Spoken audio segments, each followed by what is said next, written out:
Hi, good morning, and welcome to Philly Hot Radio. We're about to get started on the show. Yes. Good morning, everyone. Good morning, good morning, good morning. All Hi, right. this is Showtime the Hype Man on Philly Hot Radio with the Washington Network, along with my co-host, Dr. Rock. Tune in every Oh, Saturday morning at 10 a.m. oh. All Hi, right. good morning, and welcome to Philly Hot Radio. We are broadcasting live on www.phillyhotradio.com. We are broadcasting live on the YouTube channel. Also, we're on Facebook Live for those who are on Dr. Rock Facebook page and those who are on Showtime the Hype Man. We want to thank everybody that's about to tune in to watch us. We have an outstanding show. All the guests is here. We want to thank God first for allowing us. We got a show. So I just want the whole community, anybody that watches us, this is all of our show. So let's continue Yes. to be blessed by God. Ladies and gentlemen, I want to introduce one of the outstanding hard working on this show here to make things go right with us. Ladies and gentlemen, Dr. Rock. Hey, good morning, everybody. Dr. Rock is in the house. I just want y'all to know, we always give honor to God first before we do anything, because He woke us up this morning. And we have great guests. You have to tune in to our great guests. We have our great topics we're going to have this morning. And also, I want to give a prayer out for Robin Griffin, Donna Revis, and Mayoshi Kanti. These are the people definitely want a prayer.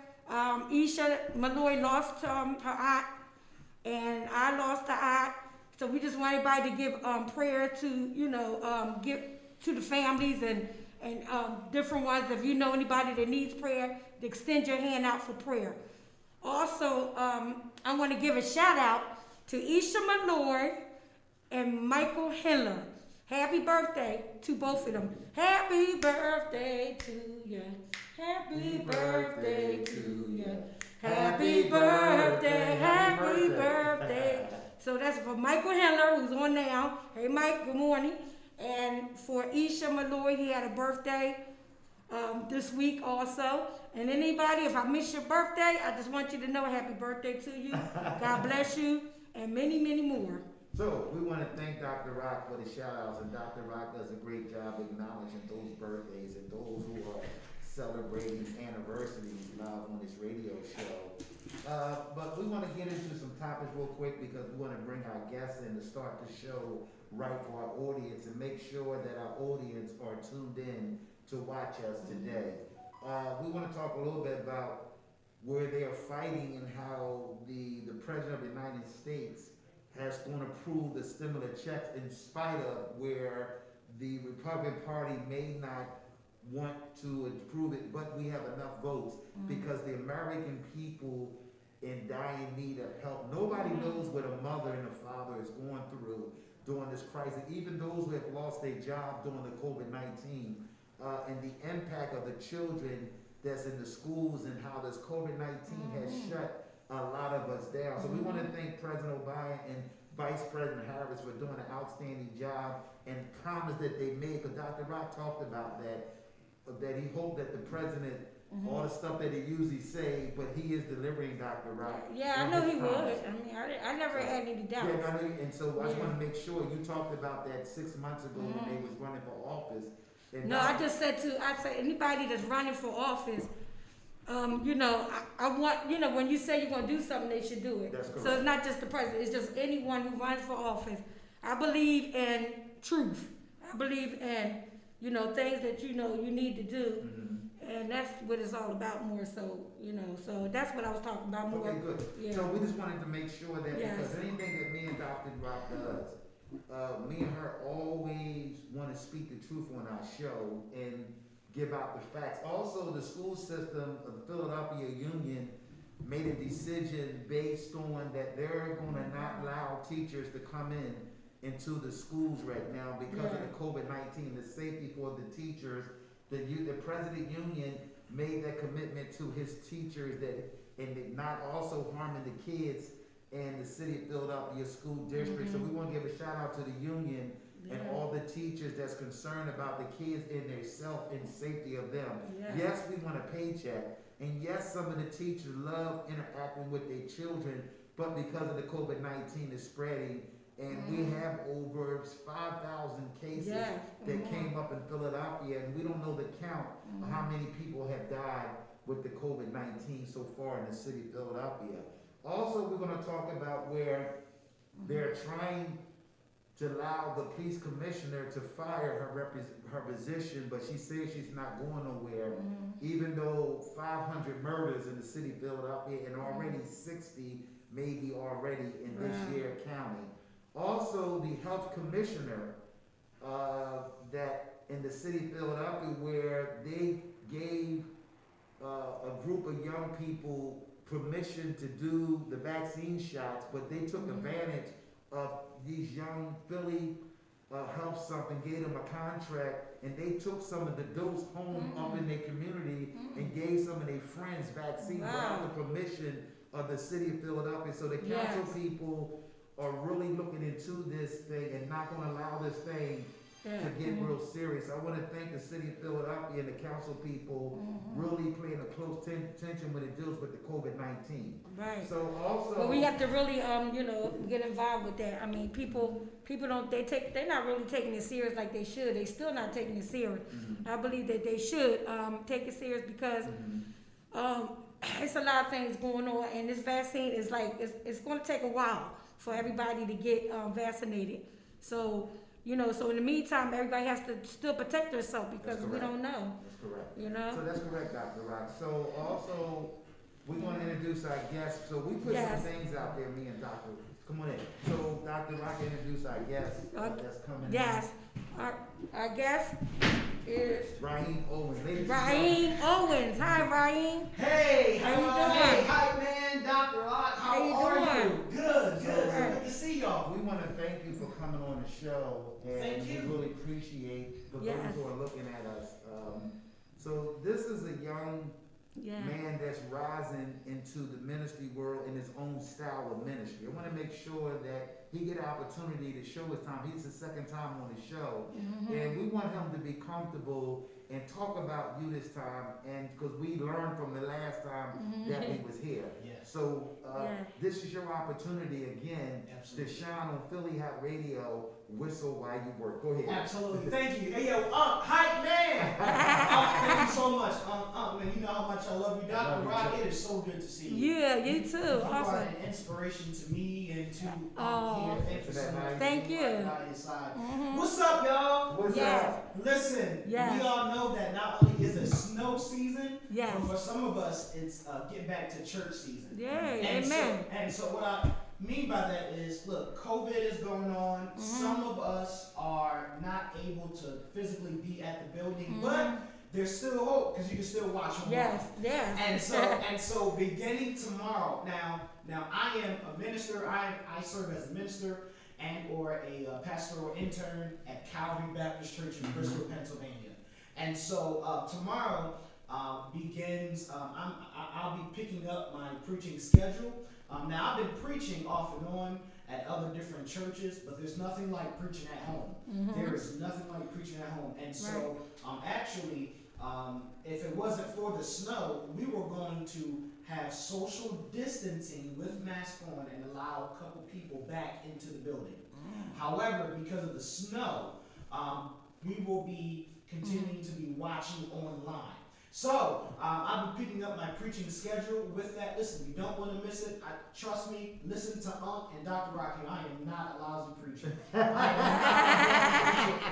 They will tell you themselves. Listen, I'm not here to try to, be non-intelligent or be non-humble. Listen, you don't want to miss tomorrow morning, okay? I'll be preaching, and we're going to be looking at 2 Thessalonians 3, 1 through 5, and we're going to be talking about how to pray and what to pray for.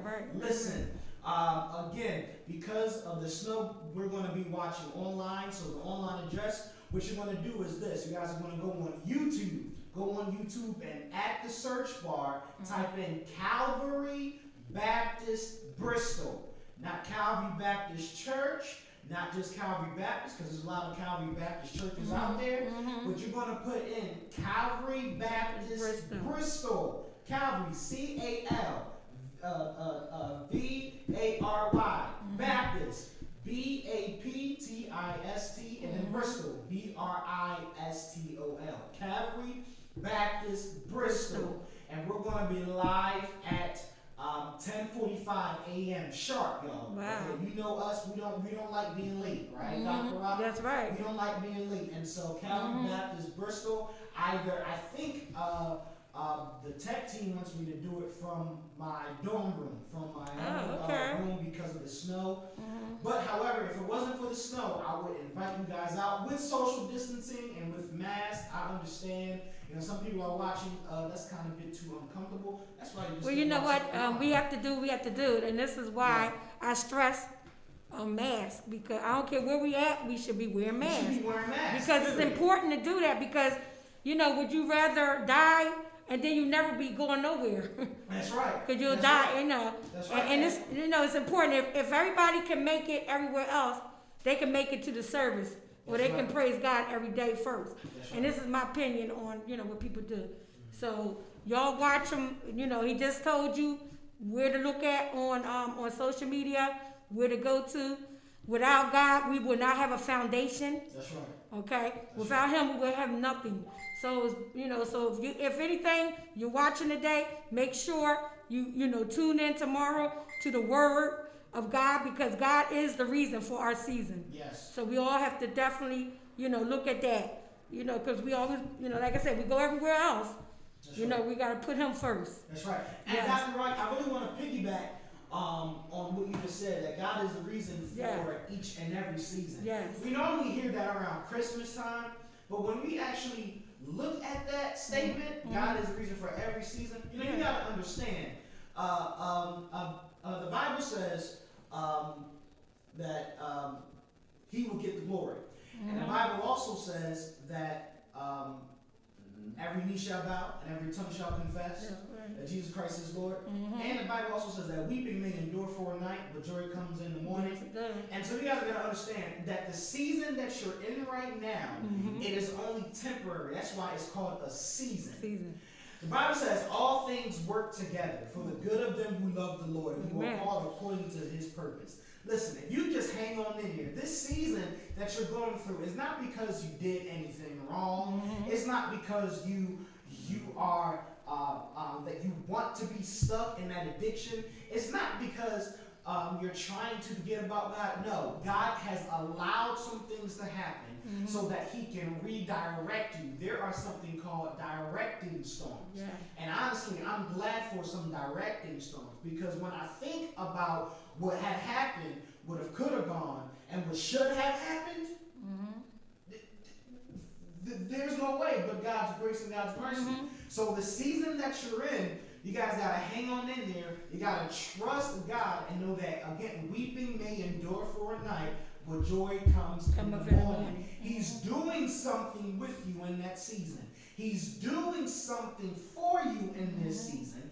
And you just got to hang on in there, keep the faith, and know and remember that hope, our hope, is built on nothing less than Jesus Christ. Oh, I want to say something if y'all don't, you know, I want to say something, and it's important that I do, and because I sit and I listen to what you were saying, and for those who are watching me, and I'm seeing that, I want to thank all of our audience, and those who believe in faith of God, and this is a season of dealing with situations that we've been dealing with that maybe affect our movement. Even with me, that over this week, the Spirit has showed me, because I have other things that comes out when things don't go my way, maybe, or I'm dependent on people, maybe. And a lot of us have jealousy spirits, a lot of us have mentally spirits. We have all these type of things inside our body, and I ask God to remove that away from me, because I can think that because someone didn't react the way I wanted, or someone didn't call me in a period of a time that I think, or maybe because some people, it's not cheering me on in their own way. I have to realize and learn. I learned that I was sharing with someone today on my way here because I meditate before I come on this radio show. And for me to grow in the season where this is my season to take off the little nabs that was in here when things don't go right and I'm snappy or I get angry or I do things that's called a compulsive behavior and never realize that. So I want to thank you for that outstanding message you're going to share tomorrow of how to pray and where to pray for. I'm praying for healing of things that carried me for a long time. And that's where I'm asking God, because we had a great conversation. You counseled me on something. I want those who know that he had counseled me on something where I am Showtime the hype man, but I also am learning how to relax. If you see, my spirit is more relaxed. I'm not going to get there and try to be, I'm in a relaxing mode so I can pay attention more as a detailed person. I watch spirituals in people's body, people language, where people do things. So what that does for me, I'll pull away, just relax now. Because God is moving. So I want to thank you. I just want to share that to my audience and those who are watching me on Dr. Rock Facebook page, those who are watching me on my page, even on your page. Turn your page up, they can see us. How y'all doing? This Showtime. Hey y'all, Showtime, it's my Showtime. How y'all doing? We want your fans and people to see us too. Yes. Yeah, I know you got it all for yourself, but want to let us see it. We let us fans or nobody can see us. So hey, how you doing? So thank you. So what else you want to say? Because I know you have to go. You have a doctor appointment, but we really appreciate. We made sure I just want to say that something we too. accommodate. Go ahead, Dr. Rock. No, I want to say something. It's a blessing that you, as a young man, Go ahead, Dr. Rock. putting God first on everything you do. Because without that, it's a lot of guys, and it's a lot of people that's lost and don't know him. And you know him. And that, to me, that's a blessing to do that. And, nobody's perfect, but I'm telling you, I know, who I serve. And I know what I'm supposed to do. And I know things sometimes, things come up and you get you get upset, you get angry. But you always can go to God and tell him, that you feel that you need to, apologize, or you need to, ask for forgiveness on some things when people did. But, like I said, I like that you are into the ministry. And, and God bless. And I hope everybody tune in. Like I told, tune in tomorrow. Because he's going to have a great sermon for you to listen to. So tune in tomorrow. Yes. Real quick, I know that we had about 15 minutes on here, and I don't want to, tell everybody the business, tell everybody the time, or, but first of all, it's a privilege to be with you all. It really is. It's a privilege. It's an honor, and it's a privilege. And you guys said something earlier. We just talked about season, and so. I love home cooked meals. I'm in college up there at Campbell University, and I don't get home cooked meals. I know I'm a young man, but I like to be baby too. You get it when you come home, though. Right? Exactly. I get it when I come home, and when I come home, I make sure I get it. What'd you say? You funny, Dr. You get it when you come home. And one thing that I watch my mother do while cooking chicken or fish is that the fish and the chicken, before it goes into the oven, before it goes to its destiny place, before it goes to the place that it was designed for it to be and to go, it first has to be seasoned. Yes. And it needs to be cooked very, very thoroughly. And it needs to be cut very, very anxiously and inch. And so sometimes God has to just season us. Because if we were to just go from here to there, it ain't gonna work. You will mess the whole thing up. Why do you think, Doctor? Why do you think that when Moses delivered the Israelites out of slavery from Pharaoh, that God allowed for them to wander around the wilderness for 40 years? They were not ready.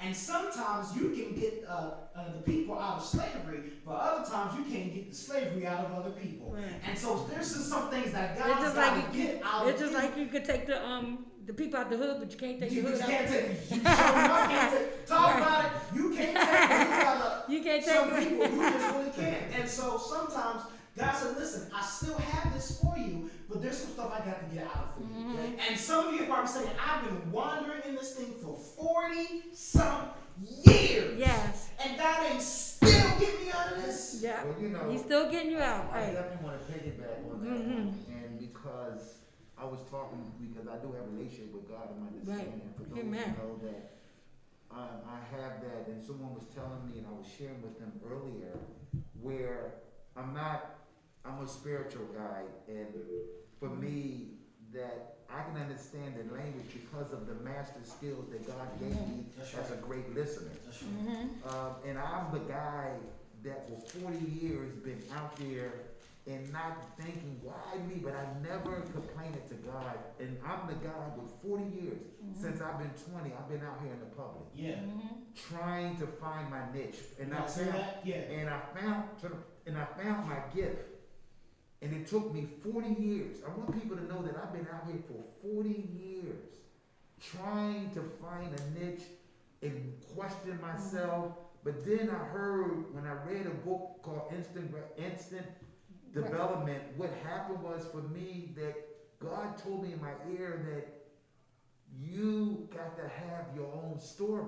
So my 40 years of me out here give me a story to tell to those who saints and those who are out there trying to move fast. Those who are out there maybe have a degree but they can't get a job what they went to school for. But maybe sometime God wants you to sit still because you can't handle the demons, the jealousy, the naysayer, those who say you're too young to do it, those who say that you ain't ready yet, and what they do, they rock you away, and you sit there, you excited. I don't believe about ages or nothing. When it's your time and your season, Dr. King had a season as a young minister at 32 years old, where a time when people were scared to death. It was a season for those who in higher places know that everything, it took a season for Joe Biden to be the president at his age. That's right. We got a call. We got a call. No. We got about 2 minutes. I'm good. Okay. Yes, please. Philly Hot Radio. Good morning. Good morning. Good morning. Good morning. Hey, I'm enjoying the show. I just wanted to comment on something Showtime just said about being still. There's a scripture, I can't remember exactly where it is, but it says, be still and know that I am God. That's right, and know that I am God. And sometimes what happens is we're so busy running around doing this or think we're doing this. Sometimes we do so much and we're thinking it's the right thing because we're doing so much. And then sometimes God is just saying, sit right down. Sit still. Because I've experienced this. If you don't sit down, I'm going to put God you. will sit you down. But you know what? You right. It's something to be mindful. Right. For. And also one more other thing I'm going to say. A lot of times people always talk about they're praying, but they don't do anything. They don't realize prayer is interactive. Yep. In other words, if I'm praying for a job, You need to be looking. but I ain't out there looking, Right. you think God is going to magically float a job or application to me? So people just have to realize a lot of times they're acting. It's like I said, it's an action thing. It's not enough to just talk about it. You got to be about it. Of course, we're not perfect, and we definitely fall short. Right. But the thing is to at least attempt it. Right. But like you said, stand still. This COVID. What you think when we had the COVID? Be still. The COVID is out here now. Did it get everybody still? The COVID. But no, is everybody listening to what's going on now? You know what I'm saying? You know what? And a lot of things that I just want to leave one more thing with you guys before I go, because I know the lines are buzzing. But I just want to leave with y'all my favorite scripture. It's Jeremiah 29:11. And it's just talking about, I know the plans that I have for you. Amen. So you know that God has a plan for everybody. All right. Yes, he does. Right. Yes, he That's does. right. That's right. Yes, he does. Thank you so much for calling up. Yep, thank you. You know what? As I'm getting ready to head on out, look, listen. Yes. I don't want to get into the sermon. That's for tomorrow. But here's this thing: be still and know that I am God. Be still and know that I am God. No, you are acknowledging who is above you instead of yourself. When you know, you understand who holds tomorrow, but even though you don't understand what's going to happen tomorrow. Right. And so I just want to encourage everyone that listen, pray, and know that faith without works is dead. That's right. But while we're working, we're going to whistle while we work. We're going to pray That's right. while we work. That's right. That's right. Yeah. So listen, so I want to see everyone tomorrow online. Don't forget, you guys are going to go on YouTube. Type in the search bar, Calvary Baptist Bristol. Calvary Baptist Bristol. It's going to be the first video that you see on the suggested list when you type that up. Calvary Baptist Bristol. Okay, type that on that in the search bar on YouTube, 10:45 sharp, and watch this. If you guys are doing it at 10:45 sharp, refresh the page until you see it, because we're going to be there. All right. How to Pray Part 2. All right. Wonderful. Wonderful. Bless you. Love you, man. All right. Bless. Yes, sir. Bless Dr. you. Rock, bless you. Bless you too. Thank you All so right. much for coming. That that was great. Showtime. Yeah, that was great. You know what? Because we start every day. You start your day off. I start my day off with God. I pray every day. Pray and talk to God every day. So that's a good way. Hi, this is Showtime the Hype Man on Philly Hot Radio. Whistle while you at work.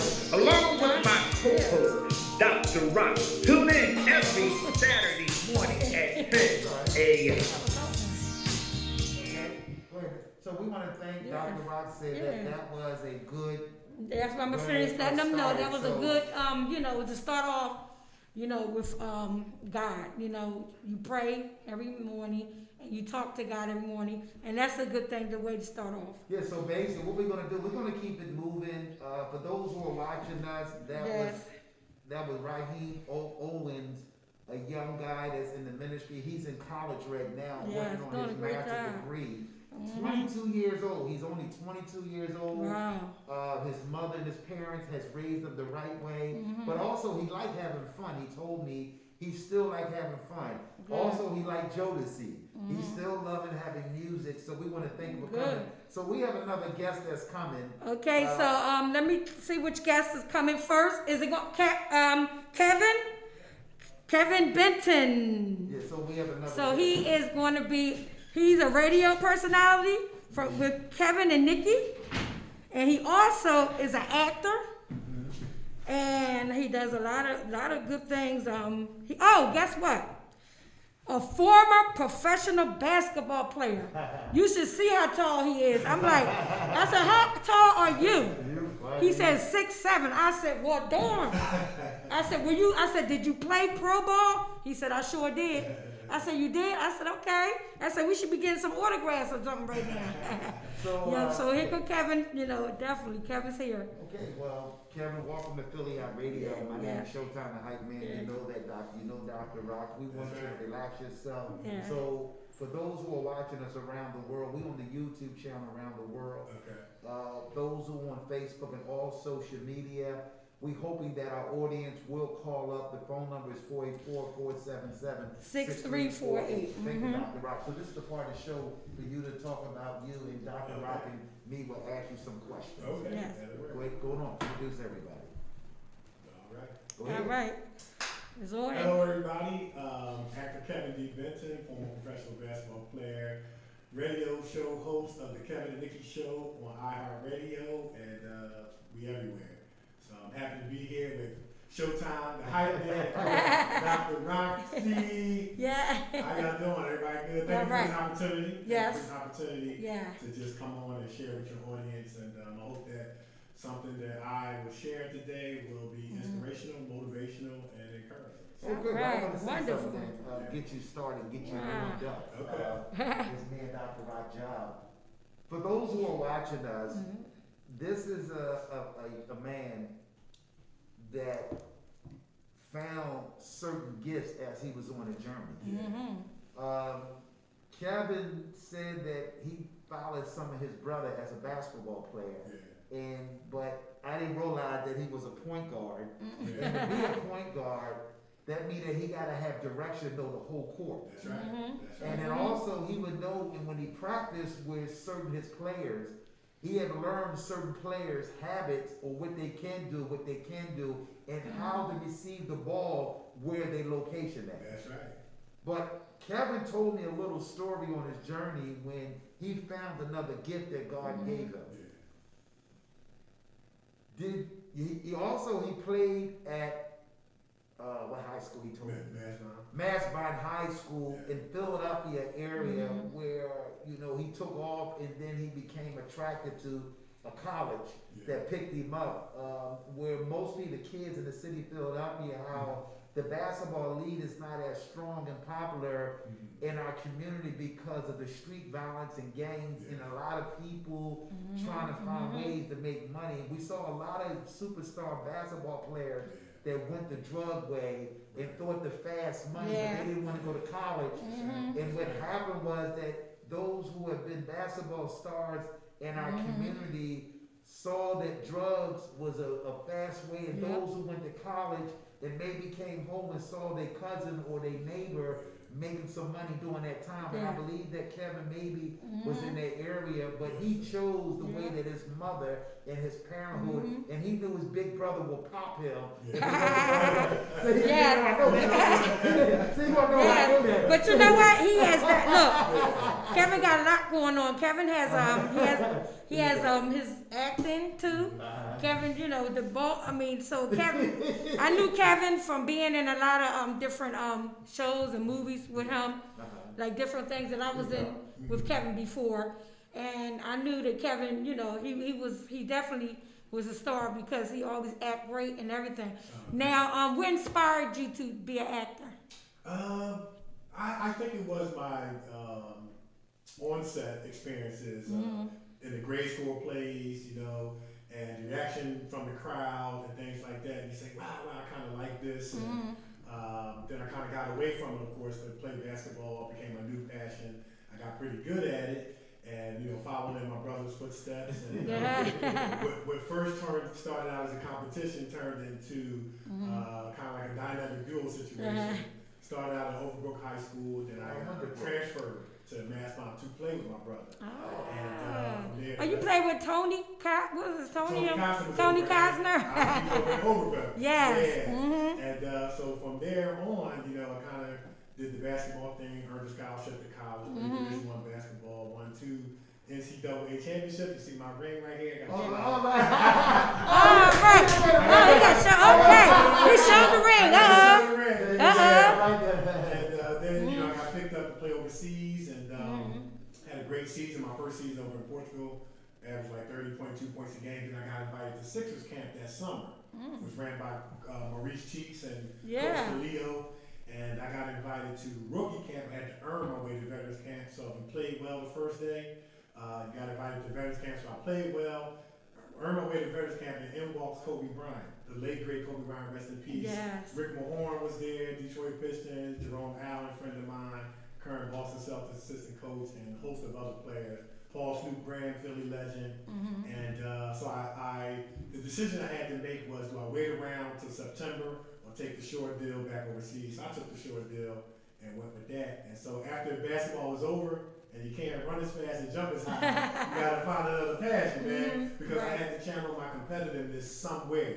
Because as a professional athlete, like, it never goes away.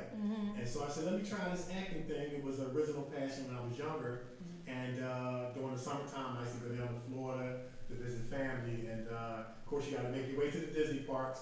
And they had the Indiana Jones Stunt Spectacular, which I would get cast as a Cairo street shopper, and then I would get upgraded to Jack's dying scene, where the director would say, hey, I'm gonna act like we're gonna shoot you, and you gotta act like you're gonna die. So I was trying that, and the crowd loved it. And then of course it was the Backlot tour. I got cast as the Sea Captain. That's no longer in operation. And it was one more, Disaster Ride starring you, starring Dwayne The Rock Johnson. Of course they videoed him in, and I got cast as the evil lab worker. Wow. Loved the experience, and then after that, opportunity came up to get cast in Creed 1 5 years ago. Wow. Yeah. So that's the one I was with. I was in that one. No, Creed 2. You was in Creed 2, that's right. Creed 2, right. I was in Creed 2, and I did a few things myself far as acting, and I never thought I was gonna get into acting, either. I was just like, well, you know what, I've done a lot. Sharon, that's how I met Sharon. Me and Sharon became close. I met Sharon, and we did a few movies together. And one thing about Sharon, we always shared stuff. Like something was coming up, she'd say, "Oh, guess what? This coming up," and I said, "Okay, guess what? This was coming up." So you know, that's a good thing to share. Sharon, you know, she does share. Doesn't she share? Yeah. So she was good with that. And the basketball. When you mentioned basketball, my uncle. Wally Jones. Oh, I know. Wally the Wonder. Remember Wally? Yeah. He used to play for 76ers, and we always got them tickets to be, the VIP or whatever tickets and stuff. We used to enjoy going to those games. Absolutely. Yeah, but now his son is overseas. I think he plays at Skia Jones. Plays, Okay. That's who it was. That's I the told Skia. Yeah. Because I used to work in a church over in Williamstown, New Jersey. Okay. And we would have men's basketball time, and Wally Jones' sons would come over there and play with us and things like that. So when you said that name, I said, you know what, that sounds familiar. That's it. Yeah, that's Wally Jones' sons. Yeah, that's his son. It. And that's my cousin, my first cousin, matter of fact. Yeah. Okay. Such a small world, isn't it? It really is. Yeah. You know what? It's interesting how if you want to say stumbled into acting. I was working a job and kind of tired of it, and tired of the stuff that was going on. You know how you just go through that time in your life when you feel like you should be doing more. So I said, listen, I'm out of this job. I'm going to the Philadelphia website. I'm going to upload my degree. Even if I have a career change. Yes. And I happened to scroll down to the bottom of the website, and I saw Philadelphia Film Office. So I clicked it on, and I saw all these casting for commercials and short films and feature films, and that's where I spotted Creed 1. And I said, well, they're not going to cast me. I don't have much acting experience. So I passed over it for 3 days. The third day I said, you know what, I have nothing to lose, and I ended up getting cast, and it's like the rest was history. So I kind of used the word stumble lightly because I believe that it was on purpose. But wait a minute, you gotta tell us the main thing that you was in, the main show that you was on, that everybody liked, Power. Look, Power. this guy was on Power, y'all, and everybody liked Power on something, when that came on. And we waiting till the next season to come out. Are you on the next season or are you on? I'm not in the next season yet. I'll put it that way. Okay. I may find my way into the next season. But that was a great experience. Method Man was really down to earth. Everybody was. Tori Houghton. Everybody was really, really down to earth. Method Man. I played one of the jurors, of course, and he went around the show every juror's hand. But just to watch them work, they were consummate professionals. And shout out to Method Man because it's difficult to translate like from rapper to actor, or you know what I mean. Like that's a heck of a trans. Well, a lot of them do it, like Ice Cube and all. Cube did a phenomenal job. But it was great. I mean, they told me, hey, the director said, look, we need you to look at Notorious' character and just react. And so I was looking at her like, man, she knows she lying. You know what I mean? And I got a lot of screen time, and it was crazy because I was like walking around places around town, and people were like, yo, I saw you on Power, that kind of thing. So that was nice. That was great. Well, I want to say something for those who are watching us, and I like your stumbling part, what you talked about. What I'm hearing from you and what I'm seeing from you, it talks about the intersection. And I've been doing a lot of reading when it comes to intersection where all of us have got off and on the intersection. And you talked about the stumbling. You talked about, I got nothing to lose. You talked about where you had a job and you was misery of that job because you knew that you had more in that time when you wanted more in your life. And we all, and I'm still doing it at my age where me and Dr. Rock, what we do every day, Saturday morning, Monday to Friday, also here. And I am so happy for you. Where we need to be happy for you on your journey. But what I want to talk about, let's talk about the difficult days. Because every picture got a story. And for those who are watching us around the world and those who are watching Philly Hot Radio, whistle while you got the #1 show, Saturday morning show. We just got nominated for that. And I want people to know that it took hard work and dedication. So give us a story about the bumpy road of your success, because you talked about the NBA in and out, and I might go with the guarantee overseas, even though you would love to be on NBA and all the sports, but you was there. You come from the hood. We want to give you a congratulation and a great hand of applause for the outstanding of your parents played a major role of development. I want to thank your mother and your father for this. If they love it, so I want to make sure we want to give your parents All right. So let's talk about your stories of something that you wanted to quit. You've been in a situation one time you wanted to quit, and those are good stories.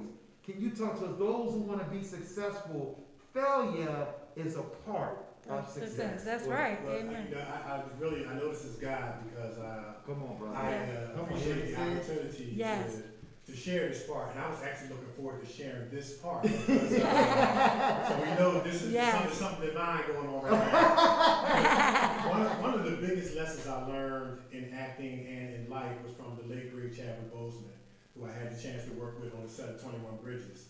And I had a chance to have a brief conversation with him. He was about to go into the building to film a scene, and I said, "Chad, you all right?" And then I said, "I want you to know you're my idol." And he put his hand on my shoulder, and he said, "Don't say that. Don't say that." And now that he's not with us, I understand what that "don't say that" means. Right. And what that meant was, you don't know what I'm going through. You don't want to drink from this cup that I'm drinking from called, you know, he was sick with cancer during that time. He was filming 21 Bridges, but nobody knew. Right. And so I think T.D. Jakes said, if the haters out there knew your suffering story, they wouldn't hate on your sunshine story. And so I'm just going to give a fast forward of the stuff I've been through. I was born 3 months premature. I was supposed to die at birth. Come on, brother. I've been hit by a car twice. Whoa. The second time, the lady hit me. I flew up on the windshield. She drove the whole block with me on the windshield. I was trying to be ill to the point of death. The doctors gave me 1 day to live. I was diagnosed with hypertrophic cardiomyopathy, which is an enlargement of the heart. Athletes normally have it. Blood was flowing in the wrong direction in my heart valves, and they did all these tests. I dropped from 190 pounds, where I was 2% body fat, to 135 pounds. Where you can see my rib cage and my bone structure.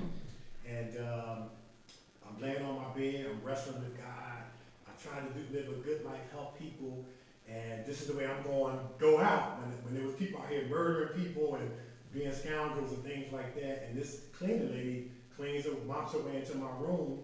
She put her mop down and she prayed over me in the name of Jesus. And she prayed, she said that the devil was trying to take my life because God had a calling on my life. And when she said amen, it felt like somebody poured water on the cold water, like a chilling sensation went by.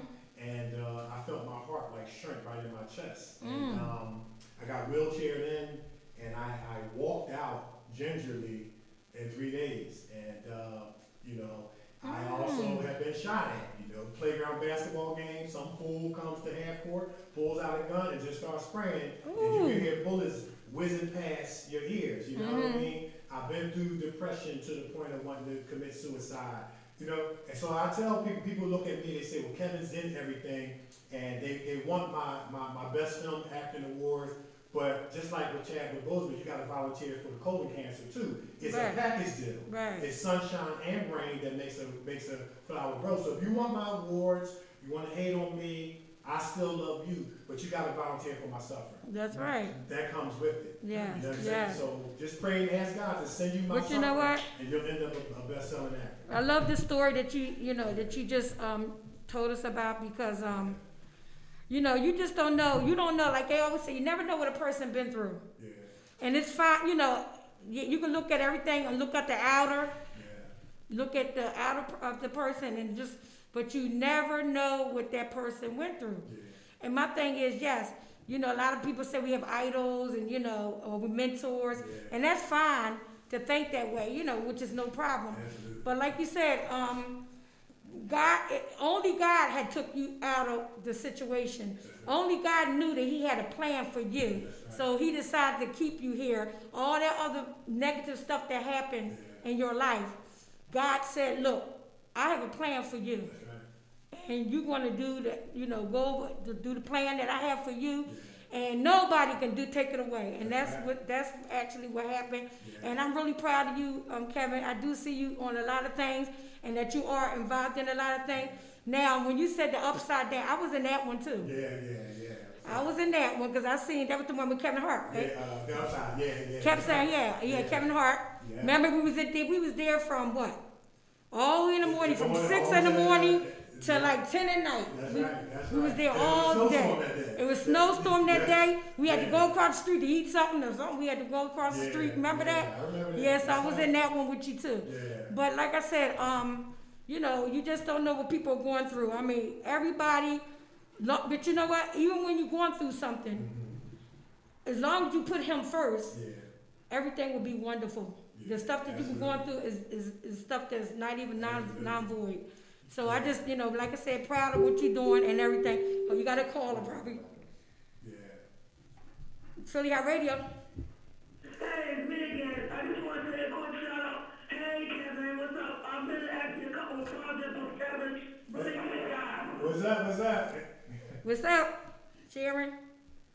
So, yeah, really good guy, really talented guy. Oh, thank you, Sharon. Thank you so much. Yes, he is. Yep. See you guys later. Just want to shout out. Well, Sharon, Sharon, I told him, I said, me and you both be into stuff too, a lot of acting and stuff.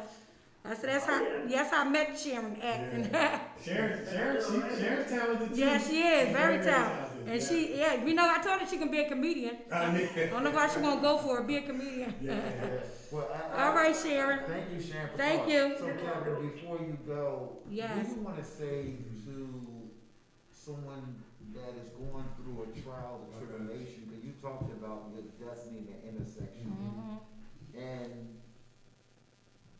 it amazed me that what you said today in front of all of our audience, and we want to make sure we thank you so much. Yes. So what do you want to tell our audience and your friends that maybe know us? Because I got a jump shot too. Okay. We might have to tell you. Well, he said, So, you ready for it, right? He I said, got my cheerleader. well, I mean, you ready for it, right? He said you got to test it out. but I want to, before you leave, we want you to tell our audience or give our audience something. And we'd like you to come back one day. Okay. Yes. And I believe that you have a lot to offer, and God ain't finished with you. But I want to give a shout out to Nikki, because I Yeah, know that's Nikki is a our part of his partner partner. Yes. on Nikki and Kevin's show. Yeah. So I want to give a shout out to you, Nikki. We're going to get you in here too one day, but Kevin is here, and I know you're proud of Kevin too. All right. So, Kevin, you Yeah. say So what would I say to the audience to encourage and inspire them? Yes. I would say, have God in your life, put Him first, That's right. and with Him on your side, there's nothing that you can't make it through. There'll be ups and downs, there'll be hills and valleys, but if you just keep your eyes on Him, Yes. He will definitely see you through. And that's what I Yeah, would say. that's wonderful. So, Yes. So I want to thank you. We want to thank you so Thank you much, for having Kevin. me. We Yeah, thank appreciate you coming in and sharing your story and Power. We can't wait till the next season so Yeah. we can see you in Power. Yeah, absolutely. All right. Gotta get on that. All right. Yes. So we want to Yes. thank you, man, and have a nice day. Yeah, thank Thank you. you so much. Yeah, thank y'all for the opportunity. Yes. Thank you, Kevin. We really Yeah. appreciate you. All right. Yeah, take All care. right. Yeah. So what you think, Showtime? I thought, great, talented. What I think that, Yeah. I want to thank you too, for you doing what you do. I want to make sure I put it out there. Yeah.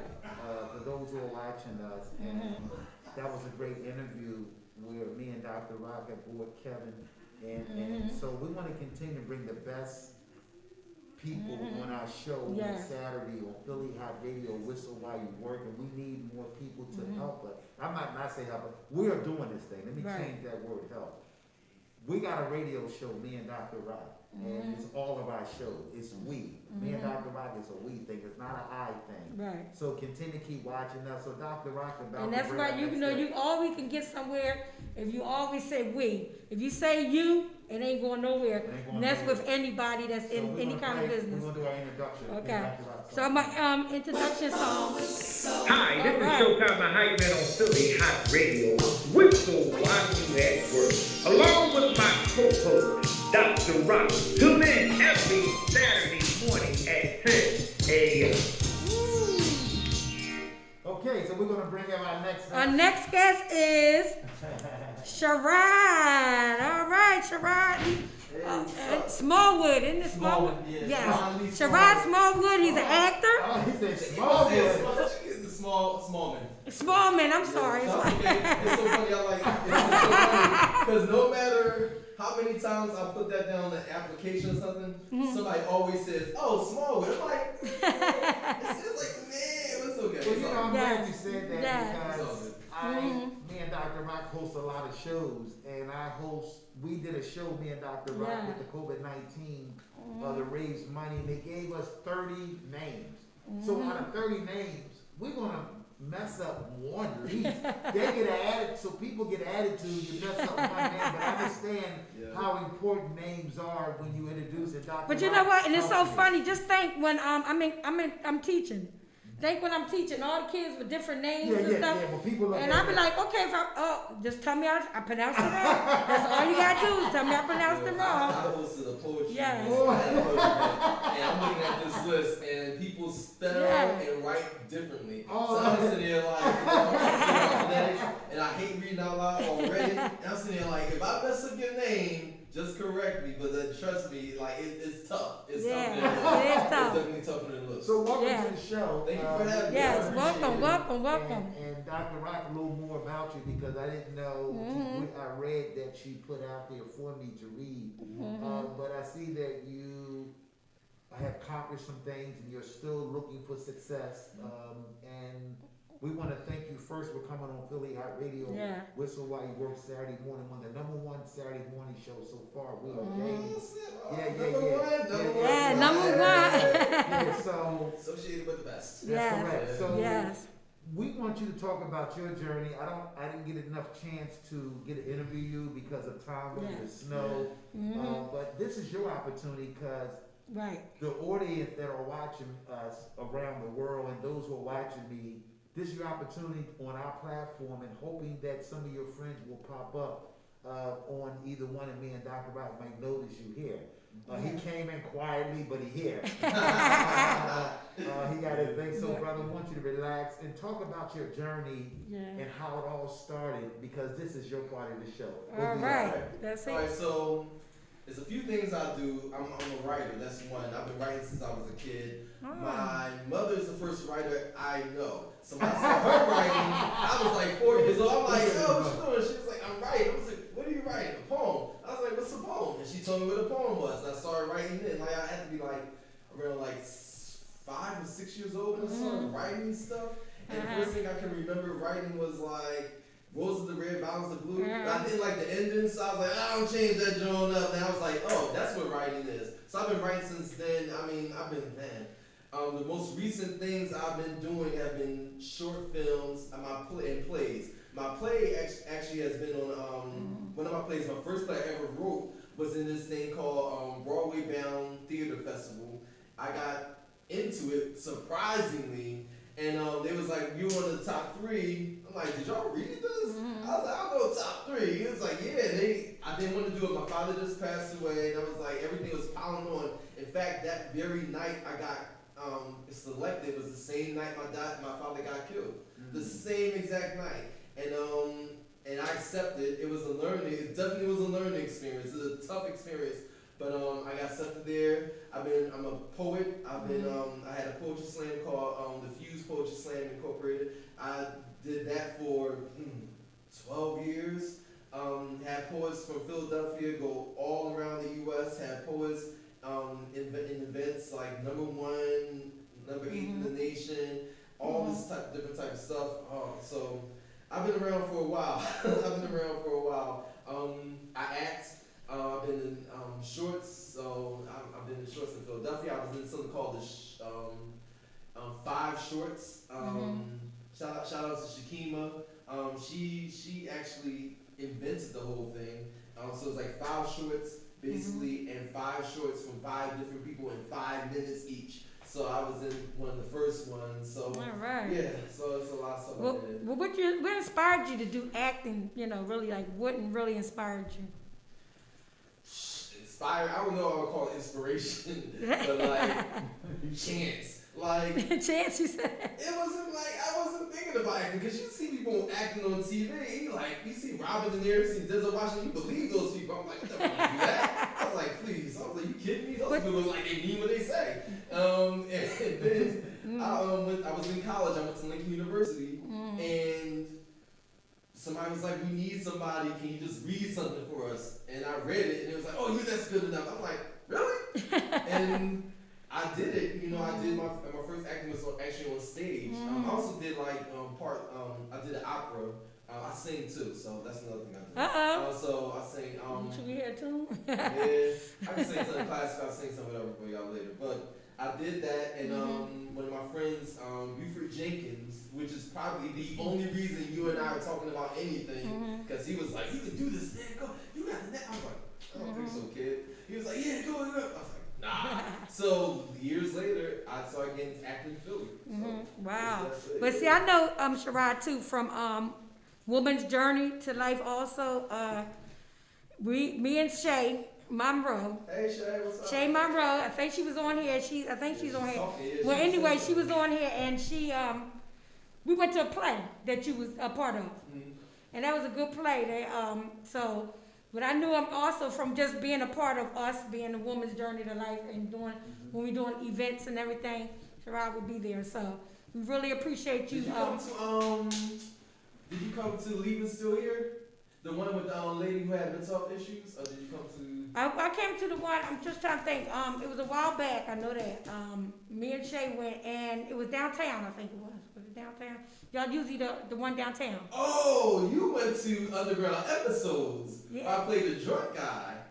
Yeah, I think that was. I think that was it. Yeah, I played the drunk. I played a guy who was alcoholic, who left his family, whose family was falling apart, and it was by this guy. The play was by this guy named Alan Clark. He's one of my dearest friends. In fact, like him and I would be on the subway going to work talking about like things we want to do in the future. He was like, I really want to turn these plays into these poems and plays. I'm like, all right, do it. And he did it and he was really doing some good. He's done it in New York. He's done it in Philly numerous times. He got rave reviews. In fact, they was trying to bring it back in one of the festivals. He got rated like one of the top 5 to bring back. So he's a really talented dude. Wow. Well, I want to say something, and I sat there and I listened to you and Dr. Rock, and I see where both of y'all are happy when you talk about shows, your excitement at different places y'all been at, and I am so happy for both of y'all, where Dr. Rock don't boast about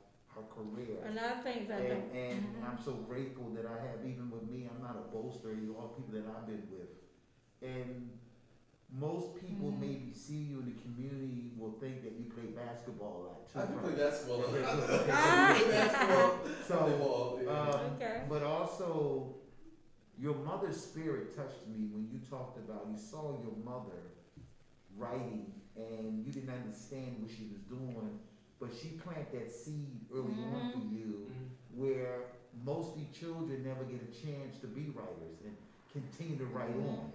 And also I saw your excitement when it comes to doing shows, and when you do shows and acting, how it seemed like I kept hearing you stumble into it, like I don't think you had that type of like, I don't think, but then when you do it, you had it in you. Give us a moment when you felt that you felt good, and this time that you wanted to do it, because sometimes we can have things that force us that we really don't want to do it. But when was the point that when you want to do it and when you saw the excitement of doing it and taking that chances?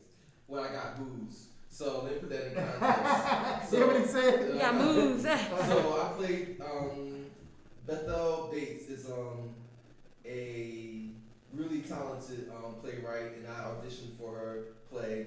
She wanted me to come and do poetry, and I was like, I do poetry all the time, literally. I came here to act, and she was like, all right, I'll try you in this role. And then, like, it was really small, and not small, I like to say that, but it wasn't, like, a role I was on stage for a long time. I was like, I started acting in this other thing, and this other part she showed me, and I was like, I think I can do this. She was like, yeah, I do too. I'm going to put you in this. And I wound up playing the guy who was abusing his wife.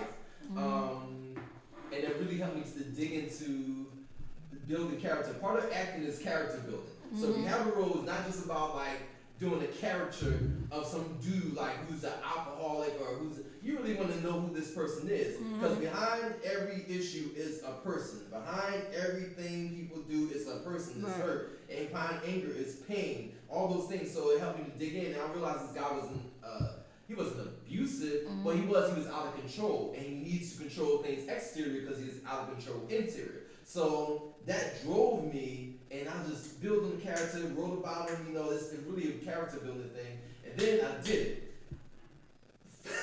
The only reason I didn't get booed one night was because the young lady I was dating at the time, I had her son in my hand. So people saw the son and didn't boo. So I was like, but every night after that, man, I think I did 7 shows. Every show, all right. I came out there and was like, whoa! I was like, I'm not like this in real life. I'm a good person. And like, the girl was like 18, I was like 40, and it was like, I wasn't 40 then, but it was like the dynamic of it, the two characters. But I knew, like, if I got that type of reaction, it resonated. But not just that time, every single night, it was like, boo, it was like, they meant those boos. Like, I could hear comments in the audience, like, yeah, you need to do that. Yeah, that would have been me. Like, literally hearing this stuff. I'm like, oh my God. And then also silence. Like, sometimes people want a lot of claps, but when I think I smacked the young lady, and it was silence when the lights went down. Every single time. And I could hear certain people say something, but the silence was definitely, I'm like, man, people are really kind of getting into it. And I'm like, so it was, and then I was like, yeah, I can do that, In fact, Kevin and I had the same teacher. That's why I say I need a teacher, and then him and I had the same teacher, Kevin McGregor. Okay, So, great. Wow. But you know what, that, every time somebody play a character, sometimes, you do. I mean, people come at, I seen you playing that part, and it's just like certain, certain different characters and stuff that people play. It's just like, okay, I don't know if y'all look at have and have nots. I look at that all the time. Veronica. If I was to see Veronica, I'd be like, boy, you evil. But that's not, that's not her character really probably in real life. But she's a mess on TV, you know what I mean? Yeah. But this is what you do. That's why it makes you a good actor because of the things you do. You play something that you might not even be in real life. Yeah. So. I try to separate myself from my characters all the time. Yeah, separate yourself, right. I like separate, but realize because you have to be empathetic, like trying to have a heart for the person, because you realize this person is just a person like every other person. Who's to say wherever any situation you were in that you would act in a certain type of way that would not lead you to a certain type of way?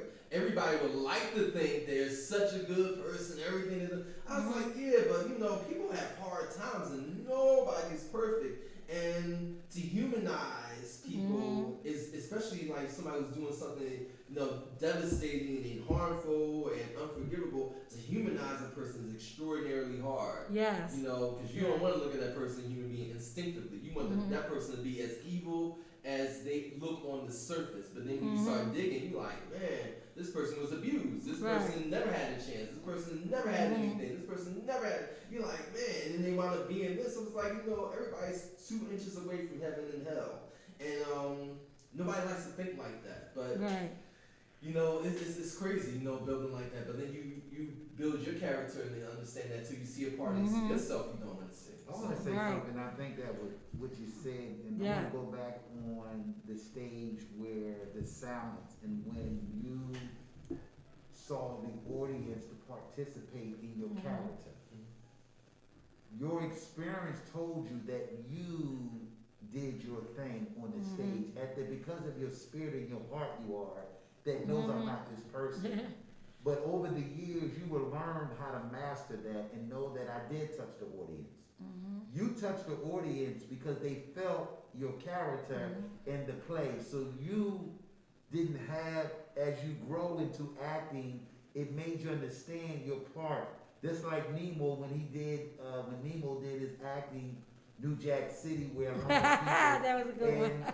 so when we see that, so you have mastered that character. You really played that character for the audience to get them inside. That's acting what you did, and that stuff takes off. And where the people in the audience, you had them hype, you had them attention, you had them participated, they was mad at you, but because of who you are as a person, after you put down your character, you're a different person. And I experienced that even with my character, with people not used to. So I want to say that that was a learning experience for you.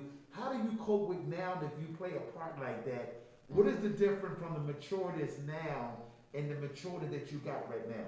All right, so that's a good question. So one thing, let's see what a good way to word this. So let's go back to what you're saying. Like, I got people involved in the character. So like, but if I looked for it, it would never worked. If you look for it, it never works. Because you're like, if I do this, the audience is gonna go. You can't control that. All you can do is be honest at that particular time, and that was my goal. Even as young, in the sense of like knowledge and craftspersonship, I was in. I knew not to look for that, because as soon as you look for stuff like that, you start becoming a caricature, and that's a disservice to the character. It's a disservice to the person. So I knew not to do that. I knew that if I'm going to be something, I'm going to be honest and let it form in and of itself. So people's reaction wasn't to what I was doing, but what the character was doing and what was conveying, how they were connected to it. Because it's really all about connection. That's what it's about. It's about connection. So now, even when I'm directing, and again, shout out to Kenneth McGregor, because he put Kevin out through hell as a teacher, which is good, but he showed us a little tiny things to look for in order to connect better, for you to connect better, for you to be honest, and that's why I look for the actors. Now, I mean, sometimes I catch my actors playing the role and not being the role, and just be honest. And in my last play that I did, though, I mean, it was my best, it was my funnest time directing, it was the hardest time I had directing, and we worked those characters to the point where people were coming to the play and they were like, we did not expect this. And nothing feels good better than knowing that people are connecting. They're talking about it constantly. And even when our run was over, it was like a relief over all of us in the sense, because we all cry, in our own little way. But the children I played cried. When I say cry, profusely, because they were so connected to everybody, connected to the experience. Because that's what acting to me, especially on stage, is about experiences. That's life, we all took that experience with us. I still work with those actors. I'm working with, knock on wood, I'm working with those actors for years. I'm having my stuff, Wonderful. So wherever I go, they go, period. Yeah. Well, you're not finished telling us everything you do now. You know what? Because I'm gonna put it out there. He also is he does photograph. I guess you do pictures and stuff. Yep. Anybody need any any photographs done, professional photographs?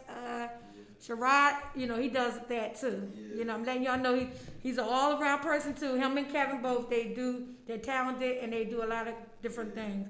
So if you want to reach out to him. So can you give anybody your information also to reach out to you? Sure. You can reach me at IDNI photos @gmail.com. That's my Gmail account. And also you can see me on Instagram too. Sherrod LS Photos. That's my Instagram. So you can find me on Instagram. You can see the stuff and the work I've done. In fact, one of the pictures I took, a young lady, she was wearing a dress designed by somebody who designed a dress for Jill Scott when she sung at I think Obama's inauguration. And then like she sent that to the designer. The designer sent that to like Vogue Italy or something like that. And I was like, oh snap, that was crazy. It was all within like 5 minutes. But if you want to see my pictures and stuff like that, I have it on my page, Sherrod Lee Smallman. And you can inbox me. But the email, also another email that I have is let's see which one I can use. Indie Productions, IDNI Productions 1 at Gmail. IDNI Productions. Write it down, everybody. At gmail.com. Write it down, everybody. Pictures and stuff like that. Very good. In fact, I just started advertising for the spring, so I'm starting to book already. So. Well, I want to thank everybody, who's tuning in. I'm gonna name some people right now that's tuning in. Michael Handler. Happy birthday, Mike Handler. That's a friend of mine, Mike, that we're teachers together at the school district. So happy birthday. Stephen Gurley. Bobby, if I'm pronouncing your name wrong, y'all can talk to me after the show. Bob Gravely, James Robinson, which is my cousin. Shout out to James. Joe Bryant. Hey, Joe Bryant. Shout out to you. John Crew. Yes, John Crew. I think he went to school with me, so he's watching. Enix, my brother Enix Duncan. He's watching. All right. Jahil, Jahil, I guess pronounce it. Marguerite Ruff, that's my girl Marguerite. She watching. Clarence Moses, Larry Kinder, Robert Hughes. Hey, Robert. How you doing, Robert Hughes? Robert Hughes. Yeah. Eric Williams, that's my cousin. Eric, he was here last week with the autistic. That was wonderful. He was here last week. Thank you for watching. Danette Stevens, she's family. Linwood Johnson and Louis Sandler. That's right. Get his hats, y'all. Shout out to his hats. What is it? KMKO? KMKO hats for Louis Sandler. And who else is it? Wanda, my girl Rhonda. Winfield for life, Wanda. Shay Monroe, Woman's Journey to Life. So, and Verna Dandy and Richard Williams. Thank everybody. Steven, Tiffany, Tanya Booker. One of my girlfriends from the school district. Harold. Oh, wow. We got a lot of people. Stacy Jackson.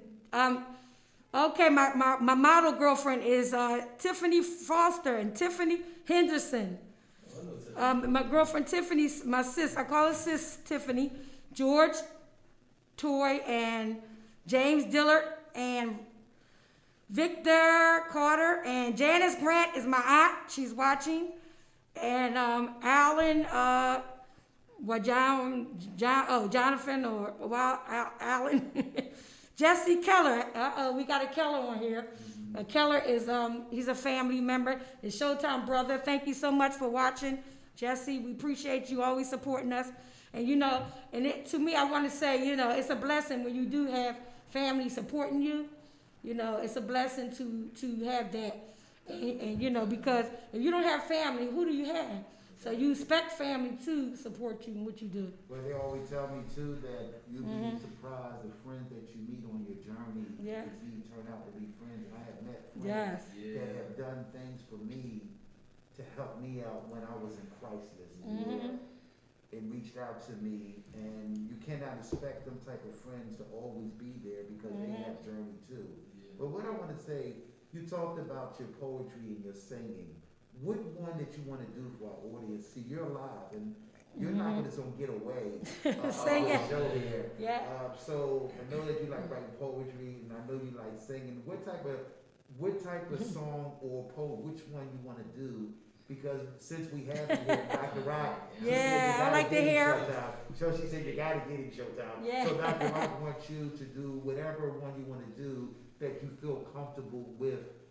Because while you're here, we have to take advantage of having a talent man like you on our show. All right. I do a song only because lately I've been exercising my voice so I can record and stuff like that. That's a bunch of stuff I'm doing.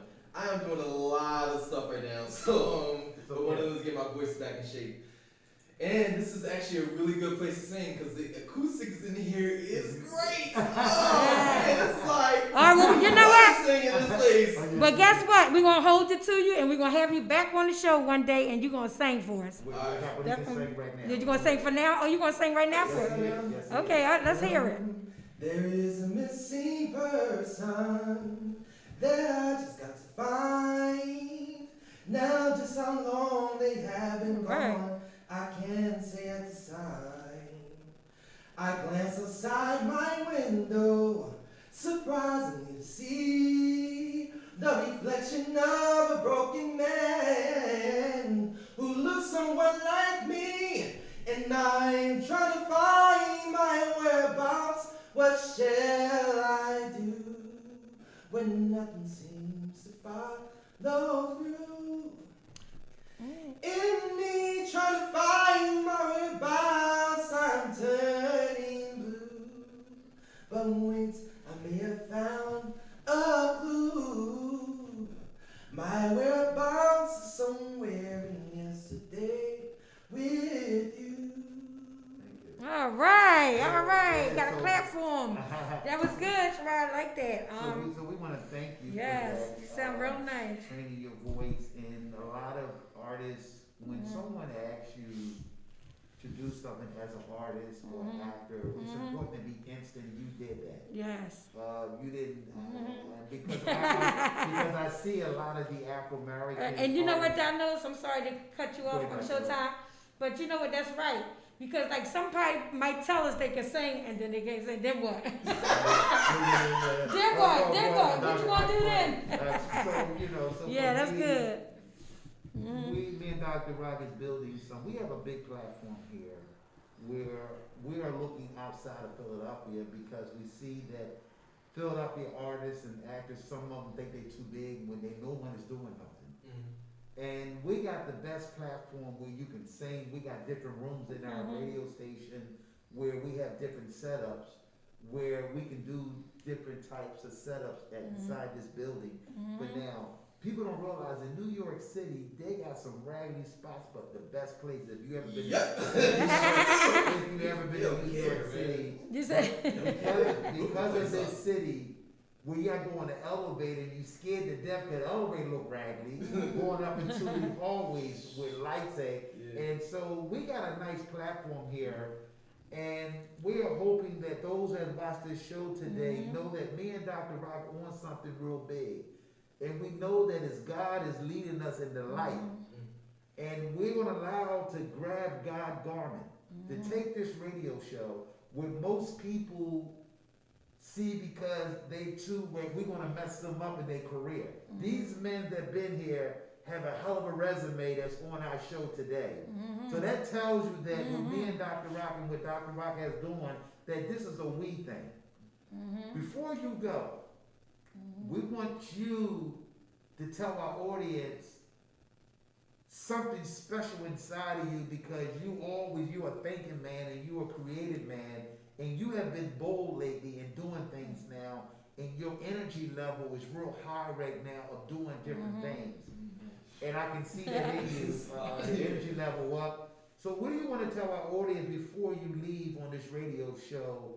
And we hope that me and Dr. Rock made you comfortable and made this successful interview. Yeah. We want to make sure that we made you comfortable because we touched some areas where when Kevin left, Kevin talked about his journey. Yes. About when he been hitting a car. So, and I might have said something because of what he said. I might have said a cuss word. Dr. Rock hit me. I hit him.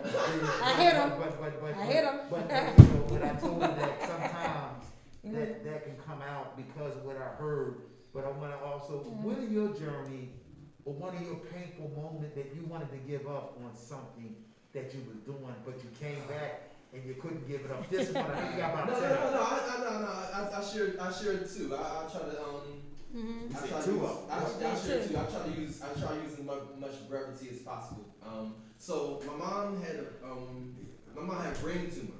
So you know what I mean, and she had surgery, and we thought it would just be after she gets surgery she would be normal, but it was devastating. Like she couldn't remember anything. She couldn't remember my brother died. Like my brother died in a car accident. She couldn't remember that he died, and people would come and visit her, and she was like, "Where is Des?" And people were like, "Ah," it was probably like one of the toughest moments of my life ever.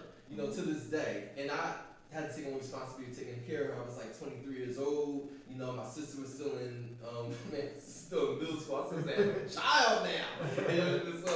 But yeah, so that was really, really tough. remember, you know, 'cause she couldn't remember 9 seconds to another. So it was really tough. And I remember my grandma came, I dropped my grandma off, and I just didn't know what to do because some nights I'd be on the edge of the bed, just like, how am I going to get out of this? Like, I didn't see it end. And that was really, really hard not to see. It's hard not to see an end to something, you know, especially when you're going through it and you're struggling. But then I dropped my grandmother off, came like on the bus, came off that bus, I was on broad assignment, and I was like, you know, this situation is not going to change. I can't control that, but I can control myself. What can I do? And I still use this to this day, and it was really inspired by my mom a long time ago. But what can I do right now that I can make myself better, and I can change in me to make me better in this situation, for me to handle the situation better? Because the situation is going to change, but I can control me.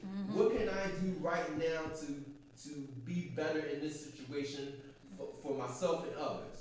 Regardless of whether the situation is going to change. It's not going to change no matter what stuff I come up with. But I can change. I can change my approach. I can change something. So that's one thing. If wherever you go through, you know, and you have to figure out what's inside you that you can use right then and there to make that situation better. Because I trust you got something in you that you can use.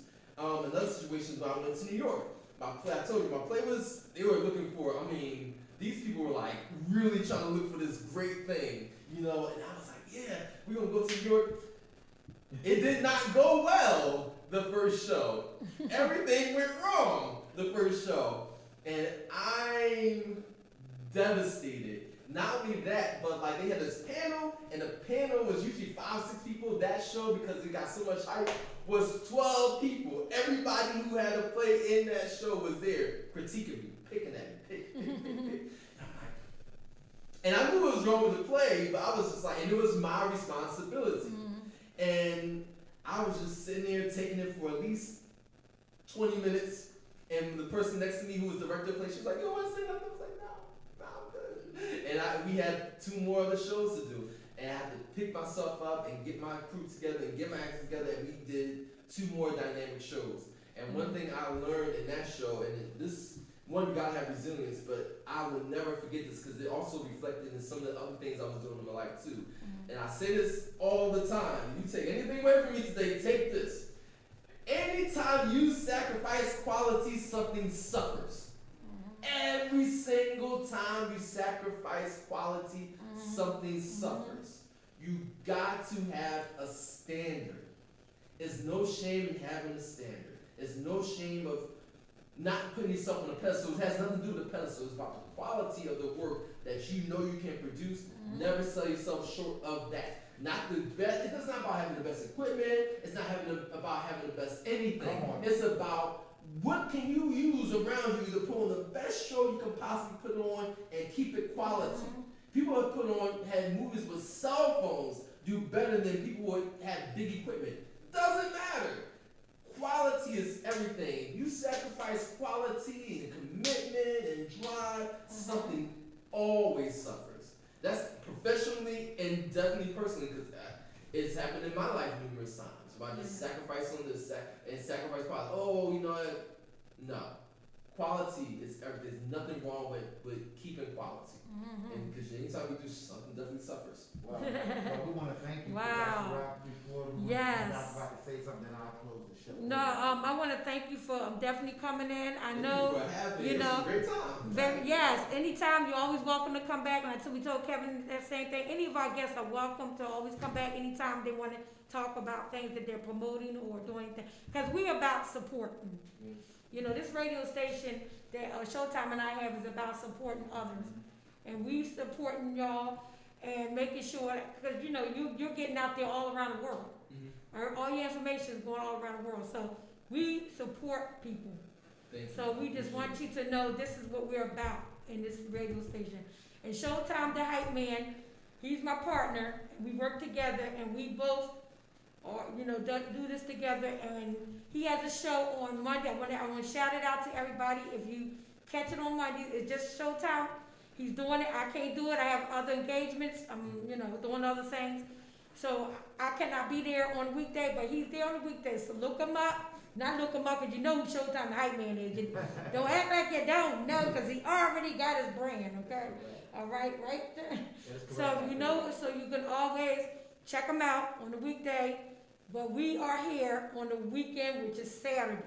So I want to thank everybody who tuned in, all the names that I mentioned to everybody. Thank you for tuning in.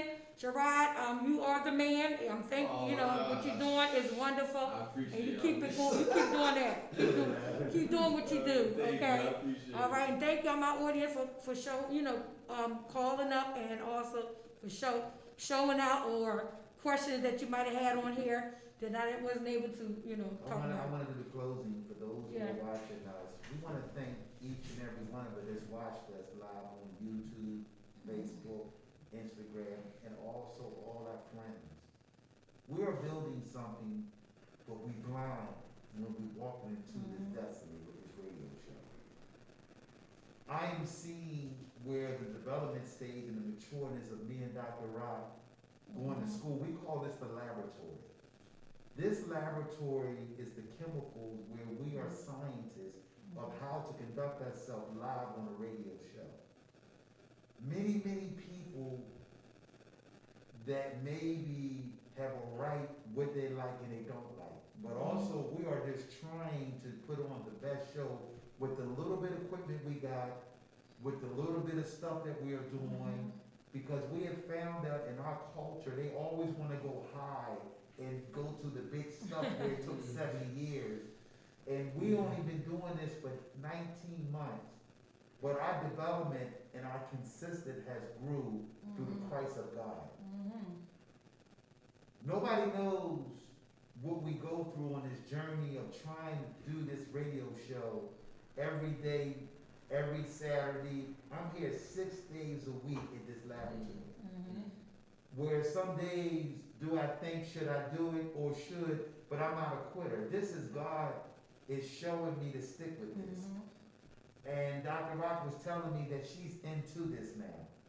She just told me, say, I'm into it now. I always been. I know you already said that. You're talking about into But it no, now. it's another way. But what I mean by Yeah. your soil of your seed is starting to No, grow. what I was saying to you was, I was, a talker. I have to be a talker. I had to be a talker because of, being a teacher. Okay. You talk all day long, to the kids. So that's why. I said Okay, it. good. So that's why she said that. So Yeah. before we go, we want to thank our guests. We want to thank our fans. This is everybody's show. This is a we show for everybody. This is not about Yeah. It's a we show. Yeah. And me and Dr. Rock realized that without a team, that nobody can do it by themselves. But you gotta have a right spirit and the right people and team, because you can be a leader, but you have people have side conversation against to erupt the organization. And then you have people be gossiping on the phone about what they ain't doing, that ain't real, they ain't got no. So we wanna thank everybody, we wanna continue to be blessed. We are broadcasting live on Philly Hot Radio. We got one of the hottest Saturday shows on Philly Hot Radio. My name is Showtime, the hype man. Hi, this is Showtime, the hype man on Philly Hot Radio. Whistle while you at work. Along with my co-host, Dr. Rock. Tune in every Saturday morning at 10 a.m. All right. Watch those video shows. I like those shows do really well. Like this show, but for Philly, Philly artists and for people coming out, like people need need shows like this. Yeah. Broadcasted talents and And stuff like that. and we did a lot of other things too. Like we be doing some shows and stuff. Concerts that's coming, and we did a lot of, past shows and stuff together. And I like to dance, so. That's why I got my name from Showtime. I do all the big shows, any big show. I dig with anybody that's big. I'm the hype man for all the big concerts. Oh, okay, wow. And I engage when you said something that I never look into the audience. I just go out and be my character.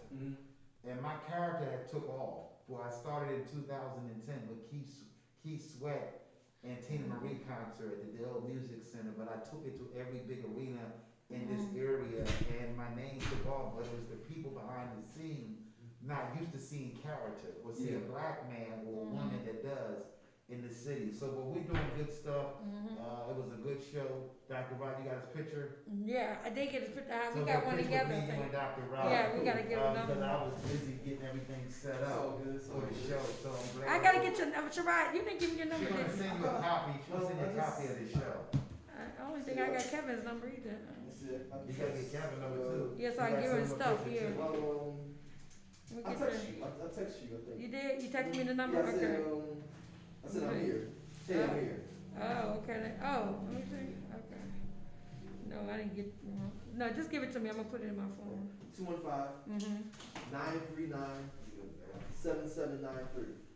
7793. Okay. But I want to send you. I definitely want to send you the YouTube we do, and when he comes over, and the pictures. So I you could lock it in. I think I called it just now. Was it nice? Yeah, you enjoyed it? Yeah, I Good. really enjoyed it. You're always welcome to come back, and cause that's what we do here. We support others, in their journeys. Yeah, thank you. That was really, really good. Yes. I feel like anytime, And we got a lot of views too. A lot of people was looking and stuff, and I know a new Shay and them was looking. You got a lot oh of yeah, I views. saw her when I was looking at it on my phone. I saw her name on comments. Yeah, she was looking at yours too. Yeah. Look at the color. Yeah, look. It goes different colors. Take that plug out and open it on the side. Oh, wait a You on minute. the phone, see the phone? Oh, I'm sorry. Oh, this one. Yeah. This is yours. Okay. So we thought about the show, what do you thought? I thought it was good. I thought it was Yeah, he really, said it was really good, good. well structured. I thought it was well Well, structured. thank you, that means a lot. When you say well Yeah, structured. well structured. Yeah, thank you. Yeah, we've Yes. been doing this for a while, so when you do something every week, and I'm here every day, talk about this thing goes high end on, that was the lowest. That's the lowest, though, wasn't it? Yeah, so basically, we do this all the time, me and Dr. Rock, Yeah. and we consistent. And I remember you said that's really extremely important. I was talking to my best friend, like, consistency is everything. Like, Yes, it is. I mean, like, people want to depend on you being there. Like, they'll catch you maybe 1 week or 2 weeks. They'll catch you that 5th week. And you ain't there that 5th week. They're like, well, I thought y'all was going to be on. Like, Yeah, it's consistent. right. Most people don't see that, and what we're doing, one thing about me and Dr. Rock, we've been here for 18 months, never missed a day, on a Saturday, because we are building. And those who think that we're not gonna make it, we're gonna make it. Well, people just be saying that crap because they. I like what you said about how some people, how you say how we got a person can have a phone, and people can have all the right equipment, and they movies will never go, they can have all the money behind it, and it never went nowhere. Yep. Yeah, people think it's just about that. It's about consistency. It's about really good, like, you put your best quality out there. You know what I mean? People think it's about big equipment. It really isn't. Look at we got our work, man. In this show, Yes. we got I everything. got some good equipment though. They got a camera. Oh, We we got got camera. computer. Y'all got a mixer. I wonder if I can keep that here. I'll just keep that here. I don't feel like coming back and forth. Yeah. Yeah. Yeah. Oh yeah, we got everything here, don't we? They got the lights. They got really good lighting. They got nice stuff. They got nice stuff. Yeah. And they got the magazine. Yeah, that's good. That's And we, and we was in another room before too, though. And we here now. Yeah, we had We was in three another rooms. room. We was in another Well, room over when there. we're going downtown, we got a new radio Went station. downtown, yeah. We're gonna hook up with Scoop radio station, and we're gonna have editor to assess every big shows. Yeah. So by the time the shows open up, me and Dr. Rob, we get invited to everywhere. So, and me and her did so many big shows on the outside. I get her a chance to go on big stages and introduce artists and groups. So we can prepare for the big stuff. And when you do your plays and stuff, you ever need us to Host it. That's actually a really good idea because I never have a host. I'm always, regardless of whether I'm in the play or not, I'm always the person while I'm That's like, where me and her, we did so many shows, big Yeah. shows, and I do all the, like, you name it, the big, any show I did. So Dr. Rock and us have done, you can to us how we pronounce our stuff, how we get the audience involved. So we are building a big stage presence where, as me, you don't see too many couples like me and her hosting shows in Philadelphia. So it's not, me and her is a duet, where you don't have nice looking duet, and then our presentation are sharp. We know how to dress for every event. Yeah. So we got it going That's on. actually a really good idea. Yeah. That's actually good. Yeah, hopefully when the You COVID gotta is get in touch something with us over, just in so- case, the COVID messed a lot of things up, but, I was like a month away from doing my play. Yeah, it's like. It's okay, all the stuff. You got matter of paper fact, down there? They open up stuff in welfare, they just got a brand new system to open up the welfare, the Walmart, center for the games and stuff, so things are about opening up. So people are planning how to open up. So you can do a show with 250, but you have to space it in that 250. Yeah. So things are starting to happen, cause this is money. And then people getting ages and olders and, so we got the platform, like we can do a play right in front of here where people can come out and do their scripts and their plays, cause we got all the cameras. Yeah. And I said, nobody got what we got in the city, we got everything here. We got different banners, we got different things, like in this other room, we got all different banners. Yep.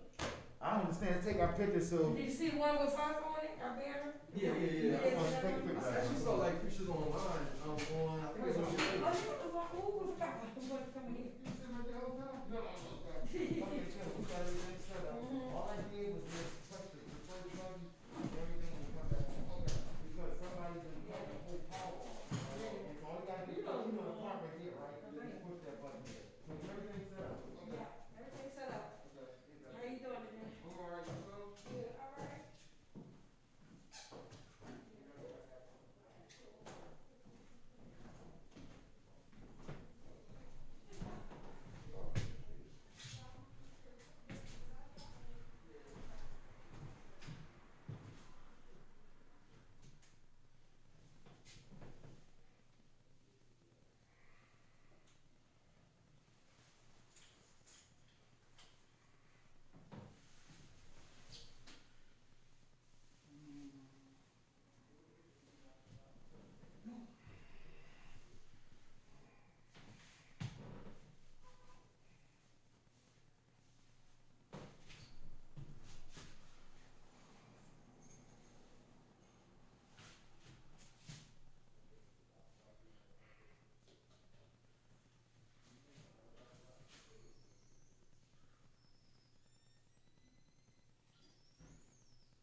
Okay, so we done.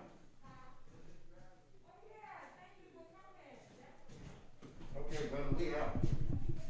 Everything's set up for you. So what's that? Same old? Yeah. So when you come here sometime on the Facebook, how do you set it back up on the Instagram? You know how the YouTube don't come on and you don't see the camera? Yeah. How you do that? I was trying to find put the camera so they can see me. So Say it again? I'm trying to put the camera so they can see me when the camera they can see me. So Oh, so now even on Facebook, when we do Instagram, YouTube, how do you work that out? I haven't really tried to YouTube that much, but I'm trying to get more into that. I'm learning more YouTube how to do it. Yeah, I did that because we've been doing things on YouTube, but sometime when we come in, cause I'm here Monday to Friday now, Okay. and Saturday, so but sometime I come in, I'm like, what, every time it's something. Okay, well, everything's set up for you. You bag right there? Here's my bag. Hey, what's that right there, Dad? Right there. That's a light. Oh, What okay. the light does, it reflect it and make your camera, see, you might be going live, but your lighting is not good. Gotcha. So what that does, it will make your lighting and your phone have a much better lighting. Gotcha, And okay. everything's about high definition, is about lighting. Right. So we've been buying lights now, so I bought another system here. So when you go on your phone, you'll get a better lighting Gotcha. and it reflect on you. Gotcha, okay. That's what it's, and the phones will work. Okay, cool.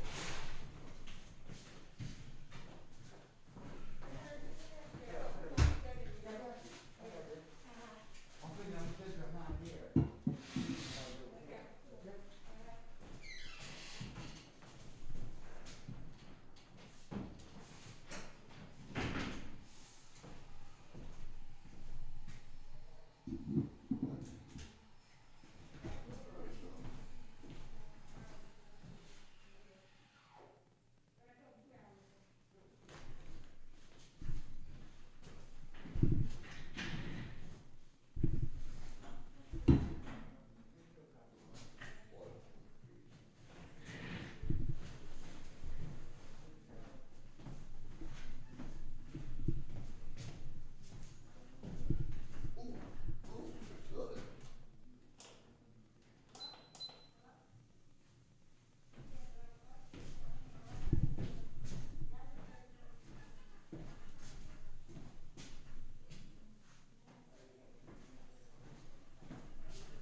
Your brain is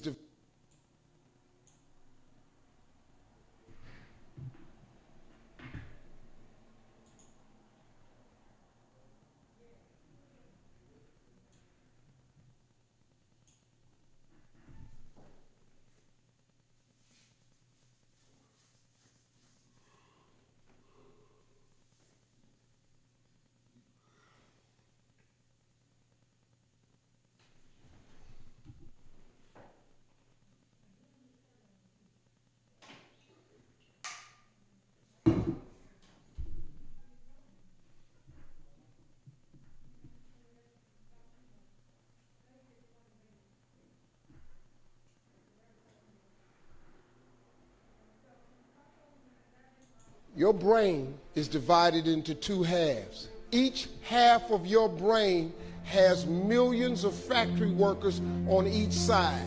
At the forefront of each one of those factories is a forming positive and you got forming negative. You're the boss of the factory. You wake up in the morning and you say, man, I don't feel myself today. Forming negative hears that. He said, hey, the boss just woke up and said he's having a bad day today. Let's get to work. And your day starts tumbling into what you ordered. You could wake up in the morning and you say, you know what? Today is going to be a great day today. Man, thank you, Lord, for waking me up this morning. Forming positive turns around and goes, Steve's having a great day today. He's expecting some wonderful things to happen. And man, let's get it going. And they start manufacturing thoughts. You have got to change the way you think. It is the whole determining factor of where you go. Good morning, everyone. Good morning. Good morning. Good early afternoon to everyone. Welcome to Woman Struggle to Experience Radio Show for Saturday, February 6, 2021. I'm gonna be completely transparent. I am not in a good mood right now. I am pissed off. I am frustrated. I prepared for the show, but I feel like I am not fully prepared like I would be averagely on the show. But I'll let you know that it's been a rough night, but I'm still here. I'm pressing my way through here. You know, I'm trying to block out noise. I'm trying to have that Mamba mentality and get through the show today because we do have a guest at 12:30 at Monique O'Neill, who is the founder of Softly Loved, a great organization with home therapies, stuff like that. I want to talk to her about having a real conversation about things that she mentioned on her Instagram page about what she's doing. So, again, I'm being vulnerable, I'm being transparent. I am not in a good mood, but I'm gonna press my way through this. I hope this will help someone navigate for the rest of the day. We had a long week, you know, with the snowstorm Monday and Tuesday. Then a short week at work that felt long. You know, Real Cross conferences this week. Also, stuff that prepared for the Super Bowl, you know, that debate about whether teachers will go back, kids go back into school. I have my own opinion about that. And this is, I'm gonna go straight through the 12:30. There's no breaks, no music. I want to straight raw Levon Howard because I want to get everything I want to get in before my guest comes in and really have this great conversation we want to have at 12:30. I want to get everything I want to say out of my system that I held it back about the school district situation, also about some things going on that I mentioned last week about a woman should not use a man for their pockets or their money. So, like I said, I'm gonna go dive right in. Our foundation scriptures for the show is Woman Struggle 2, do not conform to the pattern as well, but be transformed by renewing your mind, be able to test and prove what God's will is good, pleasing, perfect will. Pretty much simple, be transformed, not conform. Trust me, that process is very hard. Being in one state for a long time, transform other things, it takes time, it's a process, it takes prayer, it takes support, because I'm going for that right now. It's hard, it's frustrating, but I gotta do it. And we don't have support that can encourage you daily. Hey, Devon, you can do it, you know. You know, sometimes being your cheerleader, it sucks. It does. But in the day, you gotta press your way through and fight that and try to be better. Exodus 14:14, the Lord fight for you, You need only to be still. Pretty much simple, self-explanatory. Stop fighting the battles yourself. Give them to God, and God will fight the battles for you. And Deuteronomy 31:8, the Lord so goes before you. He will be with you. He will be with you. He will not leave you nor forsake you. Do not be afraid. Do not be discouraged. We get frustrated, we get stressed out sometimes, but at the same time, God's still with us, and He will not leave us nor forsake us. You don't feel that in the moment, but in the day, you still got to press your way through. Christy Barnes, how you doing? Isa Dano, how you doing? Instagram Live. Francis, how you doing? I'm going straight through, no music, no songs. Just get y'all raw straight for the next 30 minutes until my guest, Monique O'Mill, shows going to show up in the studio, because there's a lot of things I want to ask her and that I need answers to that relates to me as a black man. So that I saw she did a couple weeks ago. You can call our show at 484-477-6348. Our number is 484-477-6348. That's our number to call in, to our show. You have questions, any comments, because there's a lot going on. And then also that tomorrow Super Bowl between the Chiefs and the Patriots. I'm sorry, wow, look at this. The Chiefs and the Buccaneers. And so I called up there. So, in the midst of this conversation, can you tell us who you picking in the Super Bowl? Tom Brady or Patrick Mahomes? Tell us in the comments who you picking in the Super Bowl. I want to see what you're picking, because I told everyone last week I'm picking the Buccaneers. Because Tom Brady, and I said last week, if Tom Brady wins Super Bowl, he's going to retire. And then Deshaun Watson, the person that wants out of Houston Texans, will join Tampa Bay in a mega deal trade. So I'm speaking this right now. I respect Patrick Mahomes. I love Andy Reid. The only thing I love about Andy Reid, I wish Andy Reid did more for Dalvin McNabb last time there than what he's on Patrick Mahomes right now. So I'm picking Tampa Bay. I pray it's a great game. So we're going to go stay and watch, because it's supposed to snow tomorrow in Philly again.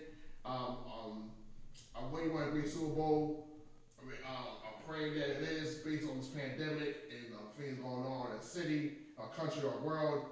I hope this Super Bowl will be a good closing into our football season. Hopefully, next season we'll be back to normalcy in terms of having fans there, the crowd, and things like that. I want to give a major shout out to Adrian Collins Bay for being part of the Parent Graders orientation for the 8th grade parents of Ethel Allen on Thursday night. She did an awesome job, and we talked to the 8th grade parents that we were talking about certain things that we want to bring to that school this year, since Parent Graders have been partnering with them for a long time, and for almost 5+ years. And we want to get it's virtual now.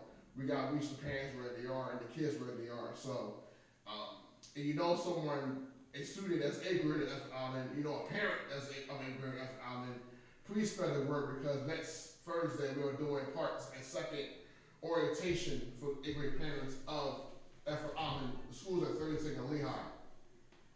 So 8th grader that goes there, or a parent of 8th grade at Ethel Allen, please contact them, spread the word that we are doing an orientation on Thursday, February 11th at 6:30 p.m. It's going to be only a half hour, literally half hour, not too long. Just get in, get out, ask your questions, and then set up a date for our first session with 8th grade kids, because we feel that we miss being in schools, we miss interacting with the kids, we miss having those uncomfortable conversations about certain things our kids are dealing with right now that they can't talk to their mom, even their churches about. The churches, or even talk to their teachers about. So we will bring that with them on Thursday night, February 11th. All right, real quickly, Loose Friends Suffering House is having a virtual love kickback for youth 14-19. The games consist of games and karaoke. Youth will have a chance to win some money. I know youth like money, right? Our youth have an opportunity to win some money. It is on February 12th, this Friday night, beginning at 6:30. If you have any information, contact Miss Gabrielle Jackson. Our email address is gjackson@lhlshphilly.org. Again, it's a great opportunity for youth to win some free money for free bread on Friday night, February 12th, when they love Valentine's Day Love Kickback for youth 14 to 19. Our youth get opportunity to win some money Friday night, February 12th, beginning at 6:30 p.m. to about 9 o'clock. I think it's virtual. Again, for more information, contact Gabriel Jackson at gjackson@lshphilly.org. Alright?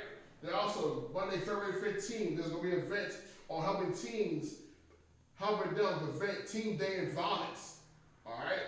So, if you want, I think these are both free events. You want more information, contact Alyssa Stevenson at 267-716-4081. 267-716-4081. Event on teen violence on February 15th. There's a day off from school. It's President's Day. Everyone's home. So we want you to join, bring your child along and get this information, because you don't want them to become a victim of teen dating violence, and become tips and tools for them to help them see the signs, of what's going on, to be aware, to be woke, and teach them also to not be silent anymore. So, also next week on our show, we'll have no guests on next Saturday, but I will make a major announcement regarding Offers Cafe 28, which will take place on Saturday, March 20th, a month from now. So, I will announce live on the show the offers who will participate in Offers Cafe 28 on Saturday, March 20th. So, be in tune for that great announcement, for that big thing coming up on that date.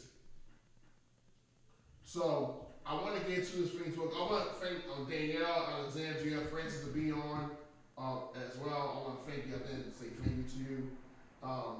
There's two things I want to say, I want to speak about before when they come on the show. Number one, there's a big debate going on in the city about kids coming back to the schools beginning on February 22nd for kindergarten to second grades.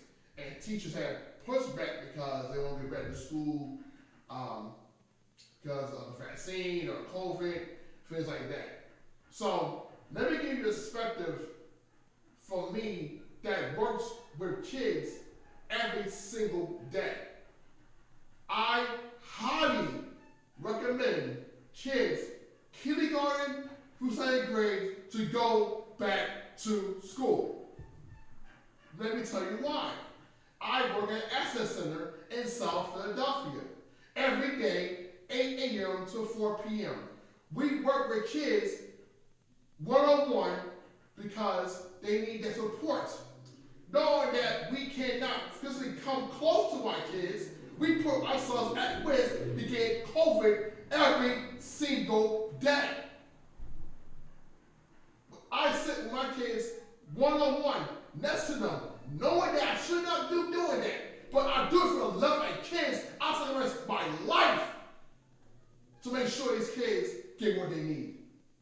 And half my kids are K through second grade. They need to be in school one-on-one with teachers. They cannot do virtual because their minds are still developing. They need that interaction with their teachers. They need to talk to them one-on-one. They need to touch things. They can't look at a computer screen for 8 hours a day.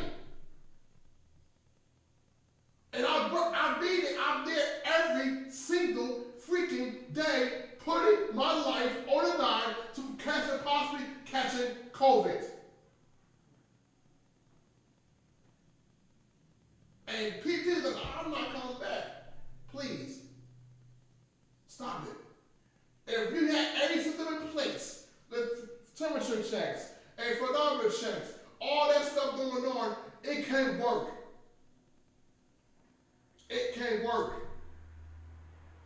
Stop saying change the data things and think optimistically. Think about your kids and what your kids need. Our kids are dying. Dying. Literally, figuratively, every single day. Physically, emotionally, mentally, socially, and most every day. And you decide not to be there for them? I risk my life every day for my kids. I went beyond what the Call of Duty was. I went to a TV store and peer pressure to get flashcards and to set up charts, doing stuff a teacher should do. You won't sit there and say, oh man, I'm not coming. Really? Really? Spending my money, my earned money on these kids. I know it should be the right thing to do, but our kids need to be back in school. If they complain about it, think about what you think the school system should do to ensure the teachers, okay, I can come back and try this hybrid thing and see if it works or not. I risk my life every single day. Along with other site directors, my group leaders, we put our lives on the line for these kids every single day. We can get killed at any time. Wear a mask or anything. And also, those kids don't focus it at home. You saw whatever last week, a 9-year-old got shot in Philly. She was home. But we gotta stop complaining about this stuff. Our kids suffered. I know, you got underlying health issues. I understand.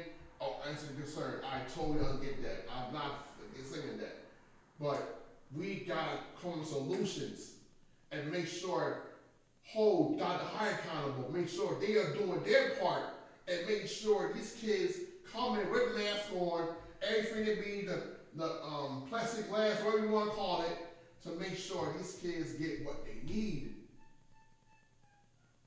We doing things that we actually like teachers. We operate like at school. The only difference is we teach different grades, we don't teach at one grade. We gotta do better. We got to do better. Our kids need you. Our kids need you more than ever. Kids are tired of being home. I agree. This pandemic pressure is very real and serious. We got to be part of the healing. I'm not saying eating kind of dishes, okay, don't come. We got pandemic depression and trauma is real. Be there for our kids. If I can do it every single day, going at that center, putting my life on the line, then a teacher can do the same thing. And I got diabetes. Come on, man. Come on, man. And we'll do this half asthma. Come on. Really? We sacrifice our lives for these kids. But I thank God every single day I don't have COVID. I don't have none of that. And I thank God ever since we started at the center, none of our kids have tested positive for COVID-19. So if we can do it at South Philadelphia, then you can do it at public school. It's not that hard.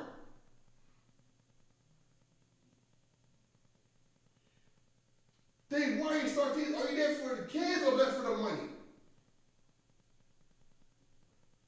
I'm thinking health is important. You got conditions, I totally understand you gotta stay home. I totally understand. I totally understand that. We got people out here putting their lives on the line every single day. And if you feel it's a problem, come up with a solution. Come and contact somebody, contact me and tell them how y'all doing it. It's not that hard. I'm telling you, your kids will appreciate you for them opening up the common because the school building is maybe the only safe place they're going to be at right now.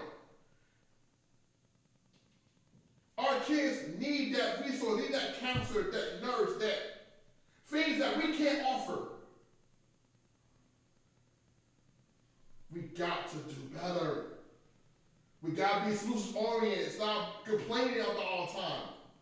You can go to a fresh grocer, you can go to the mall, you can go to the beach, but you can't go to a school building, or even this. You can even go to a church building, but you can't go to a school building. What's the difference between those two buildings? The same thing.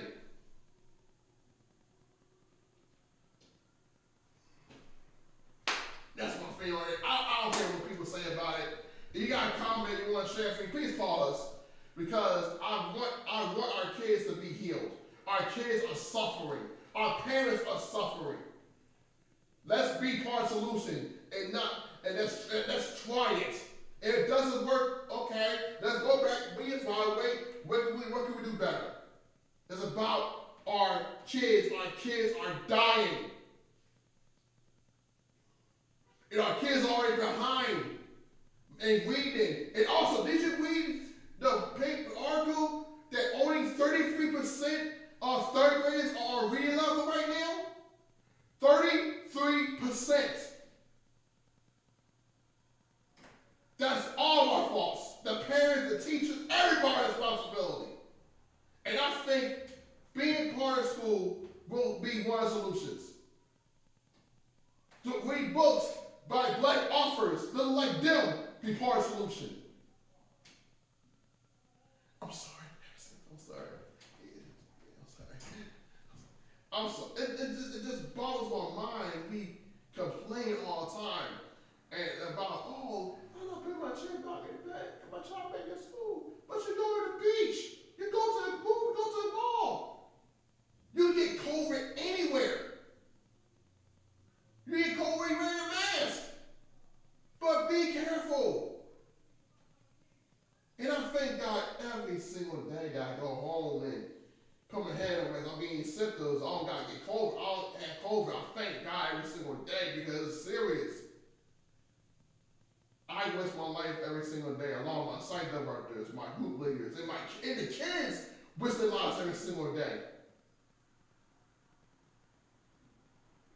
We got to be solution oriented and try it. Just try it. Just try it. Stop whining, moaning about, oh, get COVID. You thinking negatively. You think negatively, you're going to get it. I was at COVID twice. But I was negative because of symptoms.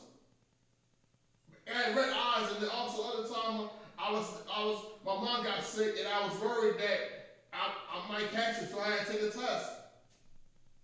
We got to think differently. Be the part of the solution. Get on Dr. Hott and say, what can we do to make this work? Our kids are tired of beyond tired of virtual learning. They're tired. They tired of going on YouTube. They tired of their screen. I see it every single day. They're tired. They need that in-person reaction. They need that socialization. They are pandemically depressed. Let's be helpers, not complainers. Again, you want got issue, please contact this show or call me.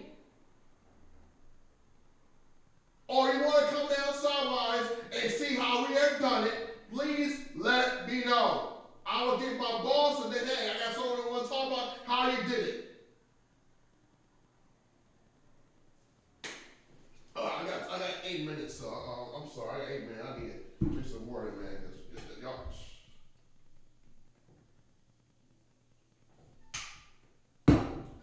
All right.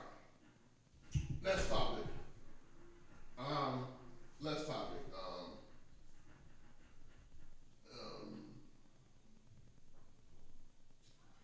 I mentioned last week about I mentioned about women stop using young men for their money, and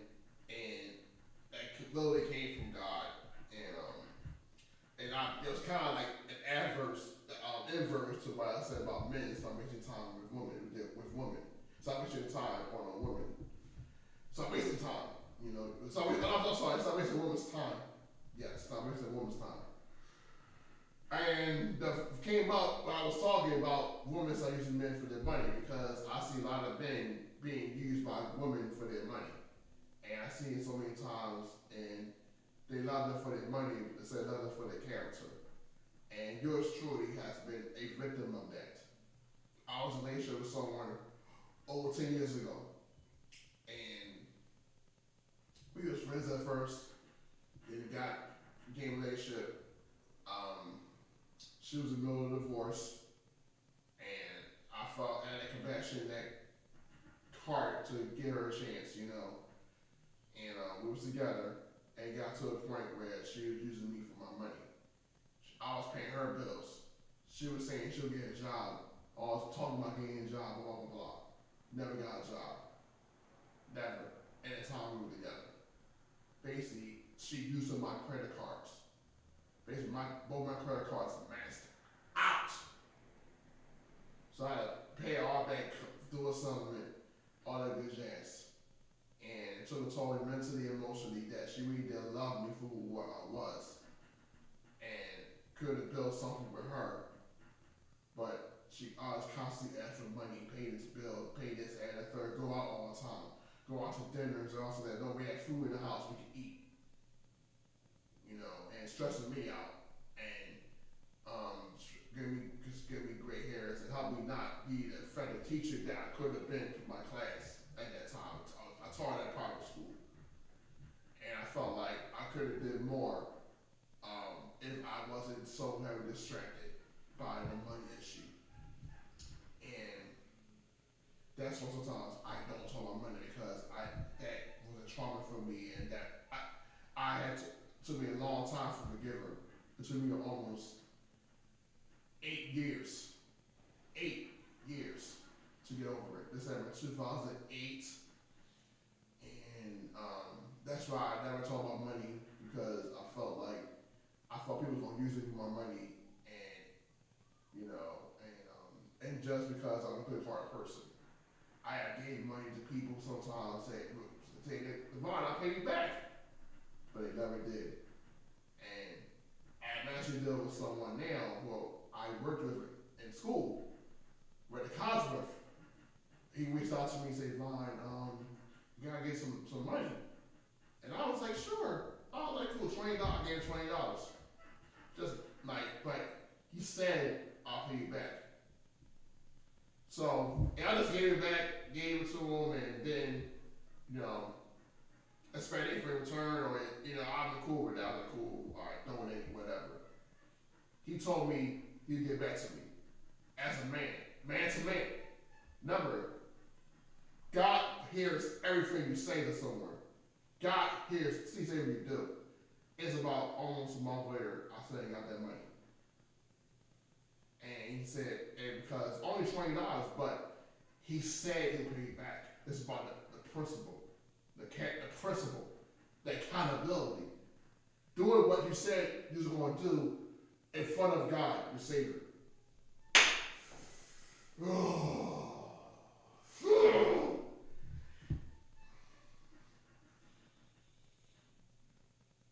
So, I'm big on that.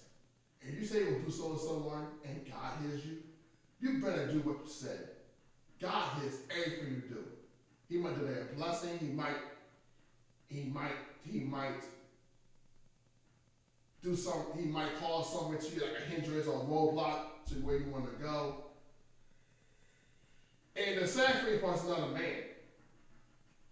You know, in high school, I gave money to females because I give $1. They just, you know, they never gave back to me because I spent some return. I gave you $1. Okay, I'll pay you back. If you say I'm going to borrow $1, which that means I'm going to pay you back. You say you borrow $1, not can I have $1. If you go and say I borrow $1, I'll expect you to pay that back. Because you borrowed it. Not I didn't give it to you, you borrowed it.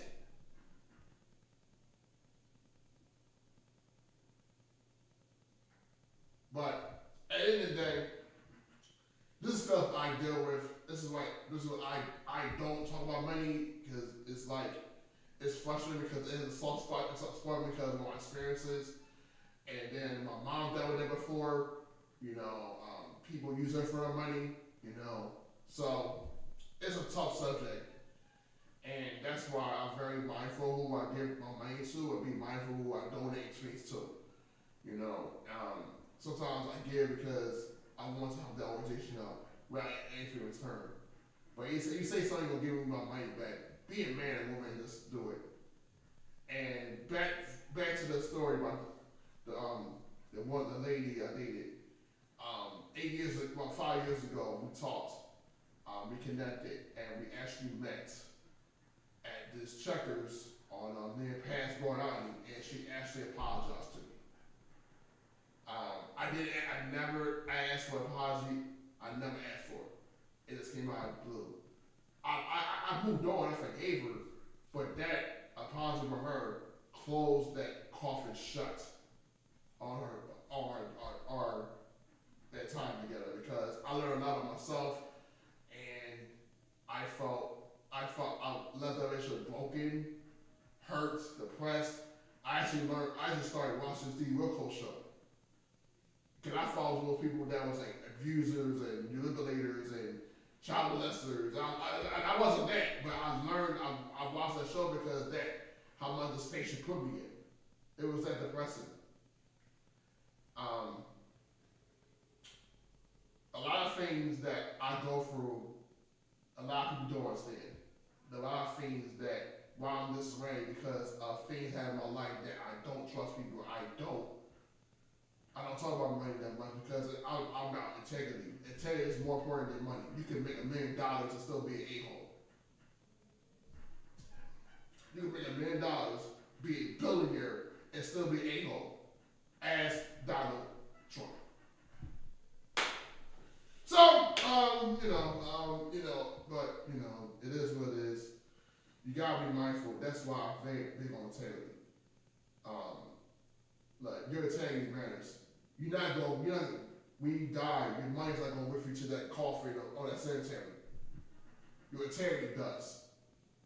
People are going to call you a celebration based on your integrity, not how many millions you made. Based on your integrity, your character, your values, how you treated people, how you kept your word, how you were there for people, how you carry yourself, how you were as a individual. Don't care about how much millions of dollars you make. Because that comes and goes. But integrity lasts for a lifetime. Integrity impacts the people behind you. Your sons, your daughters, your wife, your husband, whoever that may be. It affects your mindset forever. So, we're going to take a short break, get my guest set up here. Monique O'Neill is here on the show. Thank you for those who have joined us on the show. I appreciate it. We're going to have a real candid conversation. Like I said, we did with no music because I felt like I get all this out of my system before my guests come on, and then we go from there. Join us about 5 minutes. We have Miss Monique O'Neill on the show, and we go from there. You call us on number 484-477-6348. Instagram Live with Valentine21, Facebook Live, and the Woman's Strong to Experience Radio Show. Please have your comments, questions. Also, my question of the day is, who we got for the Super Bowl, the Chiefs or the Buccaneers? Please comment there and why. Please, let's think interactive. Who got a Super Bowl, Chiefs or Buccaneers tomorrow night? All right, I'm gonna see you shortly.